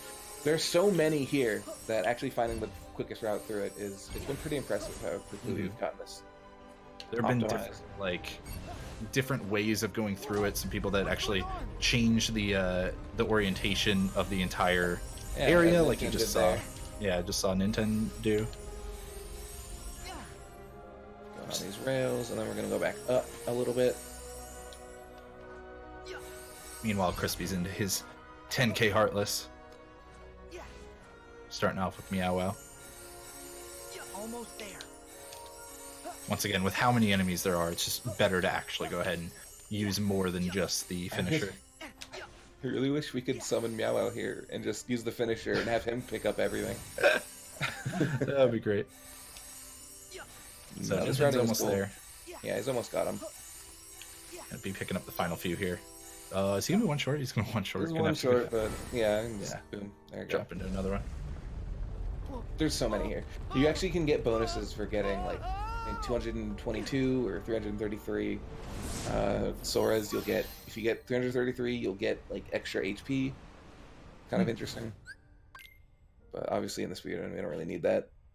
Yeah, just gonna move on forward.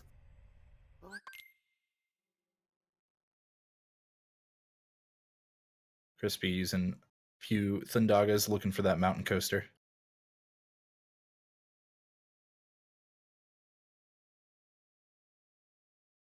Ooh, it's the Thundaza even. Nice. Arrows as well for good measure. Or I think there was an Erosa actually. Yeah.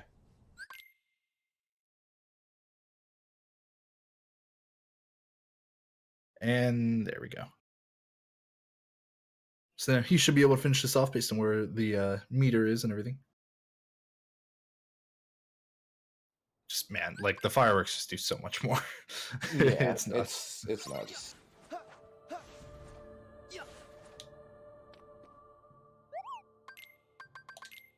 Ninten's gonna go ahead and sell some extra accessories that were used along the way. Yeah, some were picked up just to sell, some were used. He's gonna get some tents and some more ethers. Yeah, ethers are gonna become extra crucial in this final portion of the game, as there's a lot less. There are a lot fewer fights where you have a lot of enemies that can drop MP orbs, and instead a lot more, boss fights. Yeah. So using some flow motion to get up here quicker, and then now he's just going to grind for a little bit. He's looking to hit level 30 because it will increase his magic stat as well as give him an extra combo plus. Yeah, I think he just hit 29 there if I'm not mistaken, so you barely have to grind here. Yeah, it's a quick little grind. There we go. Forget the small fry. We gotta go after. Now he's gonna be heading into this section where you gotta like follow this phantom looking thing. The Lich. Oh, okay. Oh yeah, that's right. There's the Lich. Forgot. It's in the top left.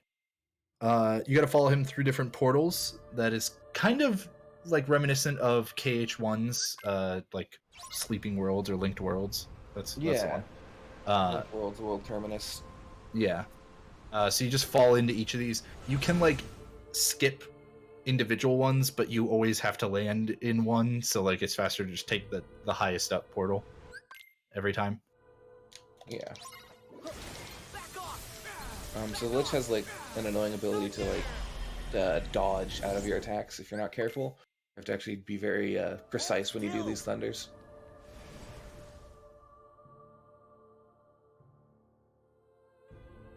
Crispy now picking himself up. We ought to search every portal the shadows control. See how he does. He's already picked up a portion of himself. Now just 111 more. Just.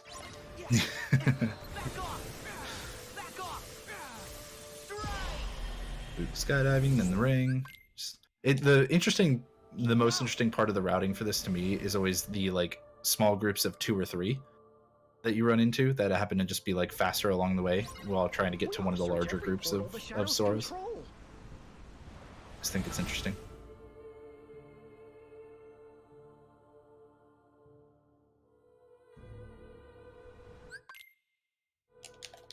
Ninten's gonna work on more Lich fights, some Thundagas here.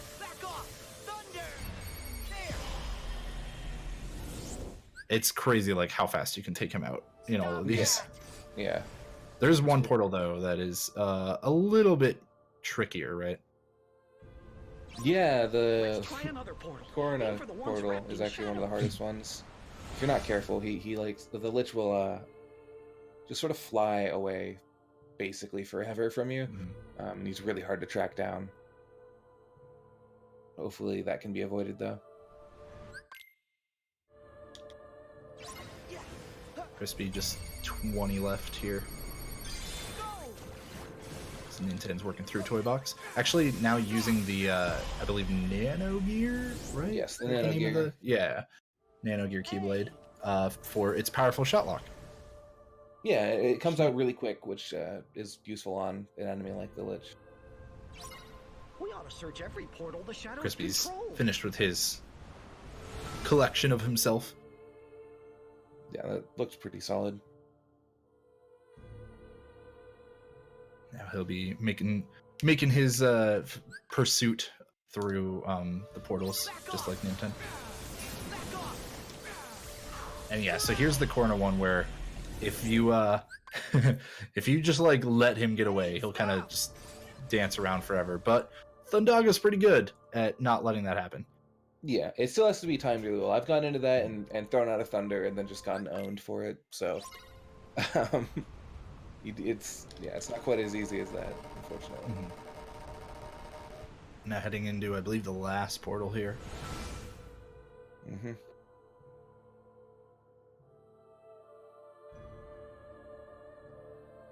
It's Crispy's thrown into Olympus. I like the continuity, man. You go from being dead to heaven. Which is weird, because you do it in the opposite direction of what it should be. Yeah, I'm not sure if that tracks. Alright, Ninten has finished off the Lich. Seemed like there were no hiccups there. Crispy's gonna head into his grind.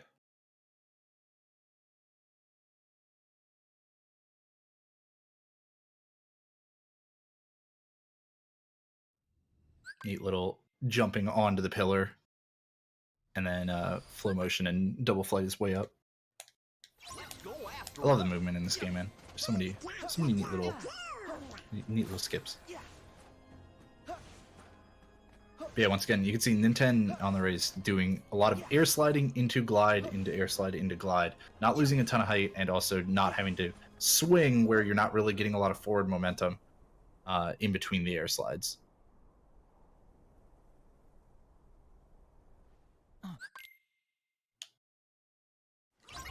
Ninten has now made it back to where he died. This time he has aerial. Yeah, aerial's pretty good still. Yeah, still, wow, Jesus. Yeah, for another enemy that has a large hitbox. Really good. Mm-hmm. And now one little swing is just going to finish off the boss. That was excellent. What is this? All right, and Ninten's now into like this section where you effectively are mashing triangle. You don't want to mash as fast as you possibly can, really, because the like rate at which you're mashing probably won't line up very well with the rate at which that you want to press triangle as these like commands shift into place. So I know Ninten especially likes to time it. Some people still just mash it, which is fair, and it's probably really down to like the individual on which method is faster. And it depends on what you can even handle. If you go for a Right. masher, you're gonna have to match. There are 300 of these names you have to scroll through with triangle. Yeah. So mashing for the whole time can be pretty tough. I don't have a ton of stamina when I mash, for example. Can't mash for 2 minutes straight. Yeah, it's a rough time. So timing it is definitely like hand saving, if not time saving.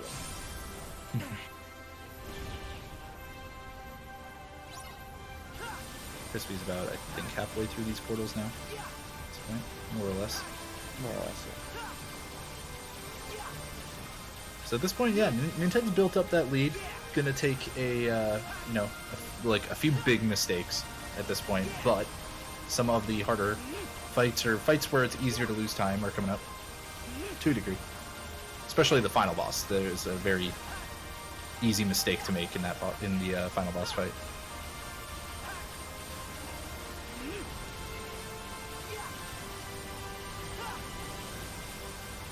This section is not super fun to do in a speedrun where you're trying to go as fast as possible, but man, is it still pretty. There we go, all 300. We're almost finished. And then one more. Just because.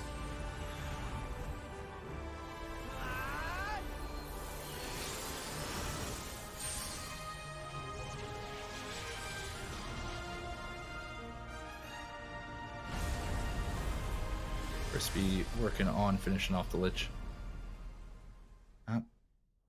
Definitely a few minutes behind here, but I believe he's in, Corna now, so hopefully the Lich doesn't run away. He's actually going to opt for a shot lock instead of the Thundaga spam here.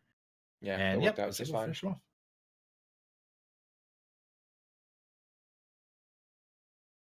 Slight difference there, maybe a bit worried about that boss running.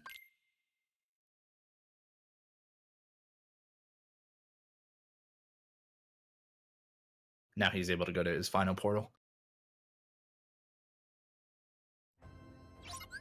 And now Ninten will enter the final gauntlet here. I like Crispy demonstrating that you cannot actually like move past the Yeah.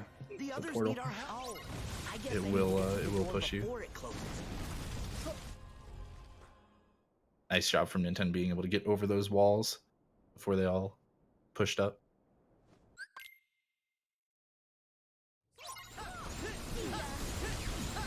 And now, so in each of these fights, there's actually 3 enemies to deal with all at the same time. 3 the like organization members, and in most of them, like, or I think in all of them, one of the org members is like a more powerful one or like a bigger bad guy, effectively, that will end up leaving the fight, and you'll fight them on their own later. So just Right like now, a he's weird quirk. Yeah, it's sort of like a timed section there where he's just dealing as much damage as he can to Arxene and Marluxia there. And I was gonna try to do a strat on Luxord that will kill him in one shot. There Wow. he goes. Yep. Doing a certain amount of hits before using that last Firaga there will just deplete his health bar instantly. And now doesn't have too much health to take out on the rest of these. So it takes out Larxene, now going for Marluxia. Again, like less than a bar and a half on each of them after taking out Luxord. And there we go. Shotlock will take care of it. Yeah, using the shot lock there because Marluxia was about to use an attack that would give him a lot of invincibility and make the fires miss, so just better off just going for the safe shot lock. And Crispy just demonstrating aerial again, just in case you missed it the last few times. Actually, I think didn't have the boss at 1 health yet. So yes, opted to stay in aerial instead of like getting out of it and using a regular attack to finish the boss off, because 1 hit wouldn't have done it. Now with this one, Ansem leaves like immediately. Yeah. So that you can take out the other 2. Riku Replica and Zigbar here. Yeah, gonna deal with Riku Replica first. I think when you're left with 1 enemy left, they tend to go into their strongest attack. And if you leave Riku Replica alive, his strongest attack can waste a lot of time, so you want him to be down first. Really. But why? Crispy's obviously into his mashing section now. Mashing timing, whatever. Let's make it interesting. Yeah, ninten taking care of Zigbar. This is where, again, like, this is where fire spam like really shines, is in these final fights. Even though like they're not 1-on-1, they're still pretty 1-on-1. Like it's 1-on-3, 1-on-2 at a time. So mostly you're focusing down 1 single target at a time, and that's where fire is really good.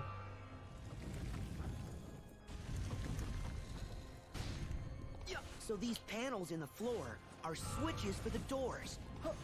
Oh, hey, did you know the panels in the floor are switches for the doors? These panels on the floor are switches for the doors. So we're turning into a poet randomly.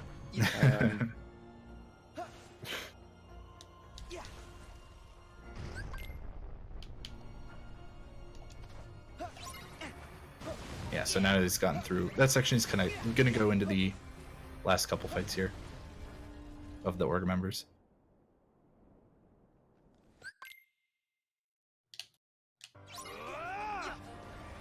Now, in this one, you're actually fighting Xion and Syx, but you don't actually need to care about Xion. Turns out you just need to fight Syx, and then eventually Xion will realize the error of her ways. Who? Oh, you're right. We swore we weren't going to meme too much in this, but we did the opposite of that. Selfie time while waiting for just time. Validation selfie. Yeah. I like how we could hear the noise of the camera from Ninten's Ninten's controller. This one. Yeah, now finishing off Syx in his more like powered up phase.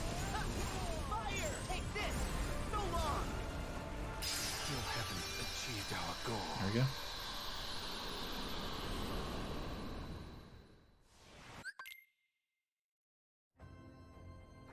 Crispy has made it to the labyrinth himself, I believe. Ninten's close to finishing it up.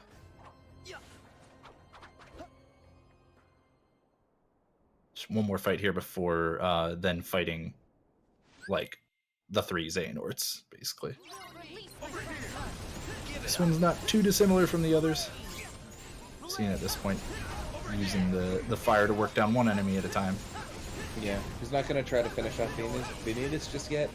It's actually just going to get him low and then switch targets and finish off Terranort first. Yeah, I think you were telling me the other day, for some reason in this one specifically, Venus will not get like a very big health refill like some of the other.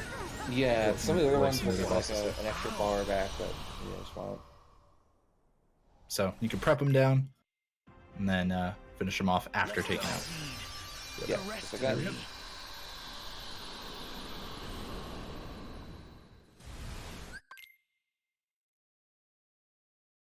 So now Ninten's gonna be moving on to the last like multi org member fight, basically multi-person fight with 3 of Xehanort while Xehanort watches. Yeah, it's a video game. it sure is, Jhobz.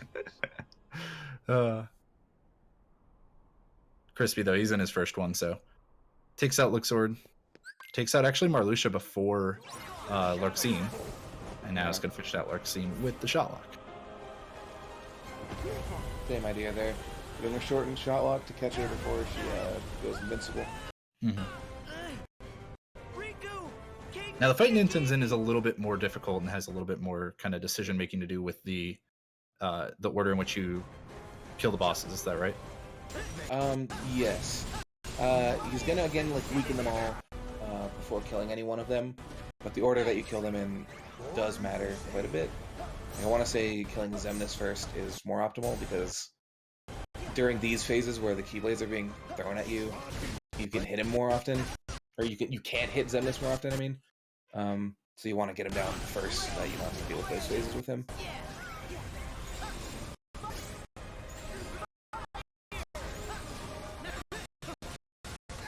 Looks like so far it's going fairly well. Though gets hit out of the air there. Now trying to weaken the others.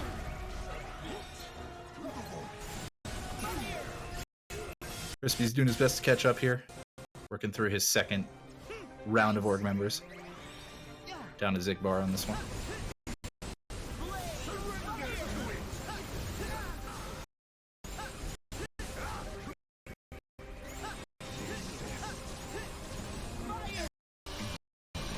Looks like, yeah, we're also just to let everybody know, I mean, you're obviously seeing it on the screen, just a little bit of a buffer in here that we're seeing on the right side, but we'll get that sorted out.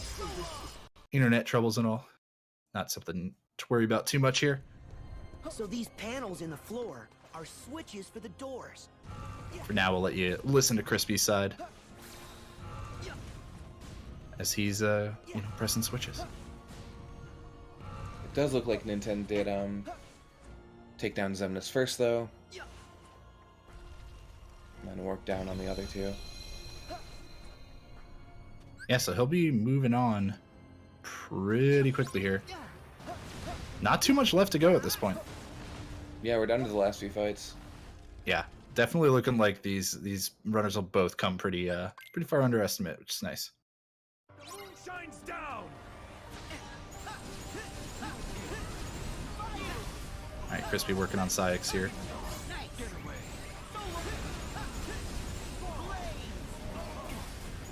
Just working him down, ignoring Shion. One of the, like, once it gets down to fights like these where you're using fire a lot, the strats become more about like the intricacies of trying to dodge specific hits while still maintaining your damage output with combos as much as possible, while also like knowing when is the best time to use an ether and stuff like that. So runners are actually having to keep track of a lot more than just like, oh, hold the shortcut menu and press my fire button. Even though that is often what it kind of like feels like a little bit at the end. There we go. Able to take out Syx. Ninten. I just like, we totally just glossed over the Yeah, the multi-nort. My bad. It's fine. You were talking. Yeah, ninten. That pre-fight there, the multi-norts, gets kind of destroyed by Arrow because every one of the enemies has their own hitbox, but they share the same health pool. So Aroga just shreds them to pieces. We'll be sure to point that one out a little bit harder when Crispy's up to that fight. For now, though, Ninten on Goat Nort, as we like to call him. Now, look at that mask. He's a goat. He's also the goat.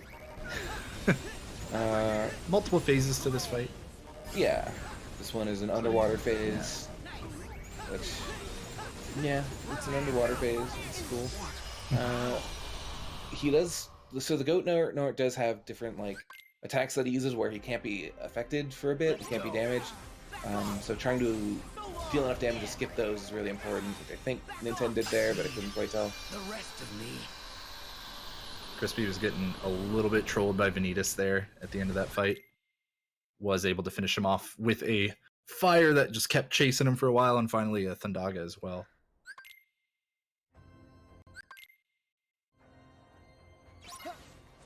It's night already? Yeah. Now he's going to be moving on as well to his triple fight with the Xehanorts. Ninten into his last phase here. Goat Nort. Or is this last phase? Wait. Yeah, this is the last phase. Okay. The one of the lighting effects made it look like he had more health bars. For a moment there, I got a little spooked. I was worried we lagged through a death or something. Yeah, so Ninten now into the first part of the final boss. once again, just using fires at the right time here to hopefully catch Xehanort out. Ninten on really good pace this run. Yeah, this is excellent. This will come down to the last fight. What Ninten is going to try to go for here, I'm not sure if we're going to get to see it, is called the Rage Form skip. Normally Xehanort has a phase where he sends you into Rage Form, which is a different Keyblade form basically. But it takes a long time and is really slow. But if you just manage to deal enough damage and get him down to 1 HP quick enough, he won't do that phase. So we'll see here if Ninten can do that. Yeah, so he's specifically waiting at this point for Xehanort to use that attack where he is up in the sky again. Oh, I think he's actually going for the big boy one. He went for the big boy one where he just hit him with a Faraza and then used that to get the shot lock off, and it worked. He got Rage Form skip. This, All right, time's coming soon, and I think I just got world record. yeah, this Wow. looks like it could be world record. I wasn't sure for a minute there, like when we were coming up near the end, because it was wow. Just be sure to call it out. Sorry about the buffering too. I mean, it's okay. We'll take a world record. There is, of course, the little fake death at the end.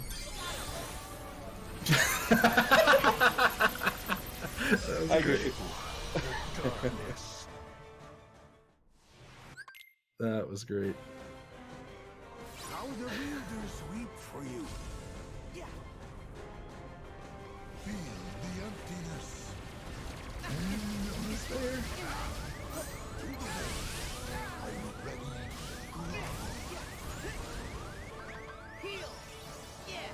Oh, this is like the most agonizingly long cutscene. Yeah. Pay attention. Time's now. All right, looks like a 3:19:21 from our timer. But again, we're going off in-game time anyways. But I think that is right. That is a new record. Let's see what it is. Yeah, it is based off of in-game time. So Ninten's going to be skipping these last few cutscenes and getting to the in-game time. But regardless, congratulations on your victory in the race. Unless there's some crazy difference in load times, but I don't expect there to have been.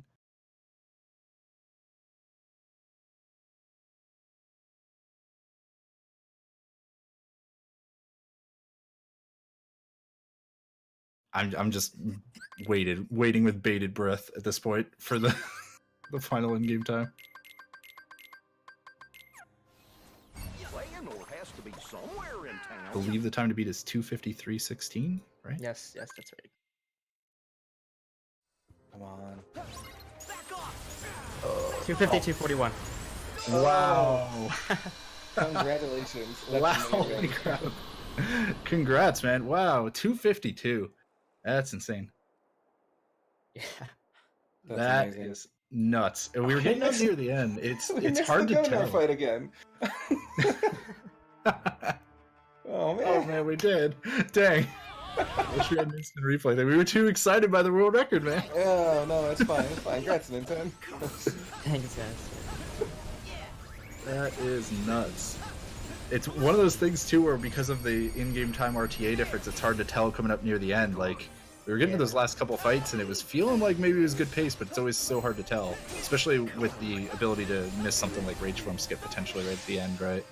But Yeah, that's a very, Wow. very hard strat to pull off. It's really specific. If you mess it up, you can lose up to 2 minutes, maybe, or a minute. So it really comes down to the wire. wow. Well, congrats again. In the meantime, Crispy has made it up to Goatnort. He is rocking the underwater phase at the moment. And whew, I mean, there's not much you can do to compete with someone getting world record, with your race opponent getting record. This is a really good run for Crispy. Yeah, this has been really great for Crispy. And Wondering Crispy if can you let might us. PB. That's what I'm actually looking at right now. And Crispy can obviously let us know once we get to the end. But if the Oh, is he gonna skip the pillars? oh, That was sick. so what exactly went on there? I believe he skipped the pillars, right? I didn't see him, so yeah, he did. He Yeah, he skipped the pillars. that was nuts. Using the shot lock to skip the pillar phase there, that saves quite a bit of time actually. That's really dope. Yeah, now into the final fight, and if the leaderboards are up to date, then it looks like Crispy's PB should be a 2:59:40 in-game time. So that'll be the. Don't count on the leaderboards being up to I know. date. Well, we'll see. That's what I'm saying. Crispy will let us know for sure at the end, but it's looking like he could be on PB pace here. Will probably depend on this Rage Force skip as well. Yeah. So I imagine we'll see Crispy go for the other method of waiting. Yeah, probably. We'll see what he does. He does. I think he has a Fire Hazard queued up. I'm not sure. He does. Okay, yeah, he's just going for it. Oh man. See if this works. He got it. He got Oh, it. that's nuts. amazing. Holy crap. So we'll obviously have to wait until the in-game time at the end, but like this might have been a PB for Crispy. Potentially. We'll see. Endgame was pretty rough there, but we'll see. Hopefully. Oh, That'd be really cool if it ends up being a PB. Do you know your current like in-game time PB? Is it 2:59:40? It's like a 2:59:40, I think. Okay, that's what's on the leaderboard. So Okay. I was seeing if that was all right. Well, we're coming up to it. Don't forget to call out the time, obviously. That way we can make sure we're basing it off of the real time from starting to finish, but as opposed to like the stream hiccups that could potentially happen. Also, congrats on getting a world record. Right here. Yeah. That's pretty insane. Yeah, I can't believe it. That's pretty crazy. That's what, by like 30 to 40 seconds or so? Yeah, about that. It's nuts. All right, Crispy's coming up. Just a moment. In time. 3:24:18 real time. So if the leaderboard one is the same one, then that was, I believe, a PB in real time. Yeah, by like almost a minute. So you'll have to let us know with the in-game time, but holy crap. Yeah, we'll see. Yeah, that It's was always incredible. a big suspense, like just skipping all these Yeah. cutscenes, and you have to actually do them kind of fast. Since Right. Yeah, the they'll in-game add time on to your does in-game time. in-game time does continue moving during these cutscenes, or like, you know, while you're skipping them and stuff. But we do the RTA timing slightly different from the in-game time because it makes more sense compared to the rest of the Kingdom Hearts games in the series and stuff, and just kind of feels more natural. But we do go by the in-game time, so that is the official one.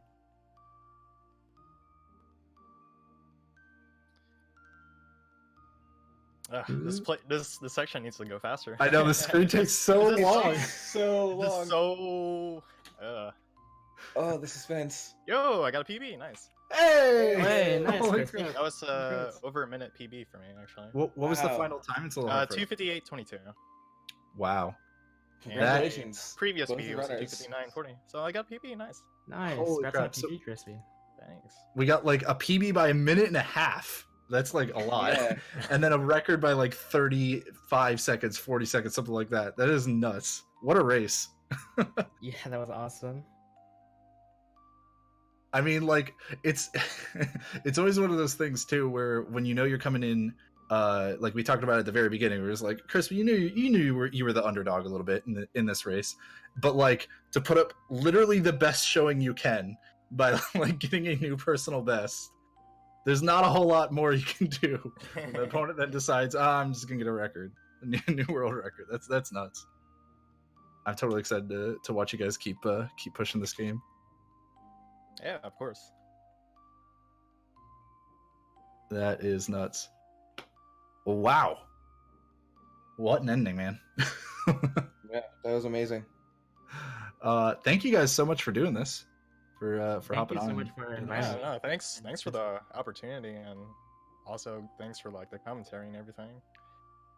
Yeah, Yeah, I hope we weren't, giving you too hard of a time everywhere. I apologize. I was gonna say, if so, It was blame Riz. mostly me. It was mostly me. Yes, it was entirely me, in fact. But you didn't do the gummy thing. You gotta do the gummy thing, man. I'm sorry to let you down, Riz. I heard that. You made it up for me by PBing. It's okay. Hey, the free time save for the next round. That's Yeah. what you're gonna look at. Well, thanks, guys. I think we just won't go ahead and dilly dally too long here because that was already a long run. I'm sure everybody wants some food and snacks, some water and stuff like that. But thanks again. Congratulations once again, ninten, on the new record and Crispy on the new PB. Thank you. And Thanks. thank you, Riz, for commentating with me and definitely making me seem like I knew at least a tenth of what goes on in this game. Yeah, thanks for having me. Appreciate it. And yeah, thank you, Hannah, for restreaming. Just got a couple of short little announcements here for you guys at the end. Actually, while I'm doing that, Riz, if you wouldn't mind just taking a look and see if there's maybe somebody we could host after this as well. Maybe somebody doing some KH3 for everybody out there who wants to watch a little bit more. But in the meantime, let me just tell you guys that coming up, the themes list for Games Done Quick will be coming out pretty soon, and volunteer selection. Both those are going to be out on the 27th of March. And if you want to hear more of my voice, on Tuesday we have our speedrunning talk show that we actually do every 2 weeks, called The Sprint. That is Tuesday at 8 p.m. Eastern. And then immediately following that, like the next day on Wednesday, will be Kuso Grande, which they've been doing a GDQ little invitational thing on Hotfix, and that'll be happening. I think that one's at 7 p.m. Eastern.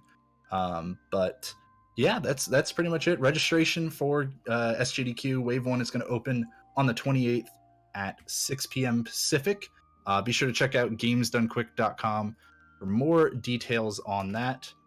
And otherwise, I think we're pretty good to go here. So thanks everybody for watching. I hope you tune into some more GDQ Hotfix things because they're fun.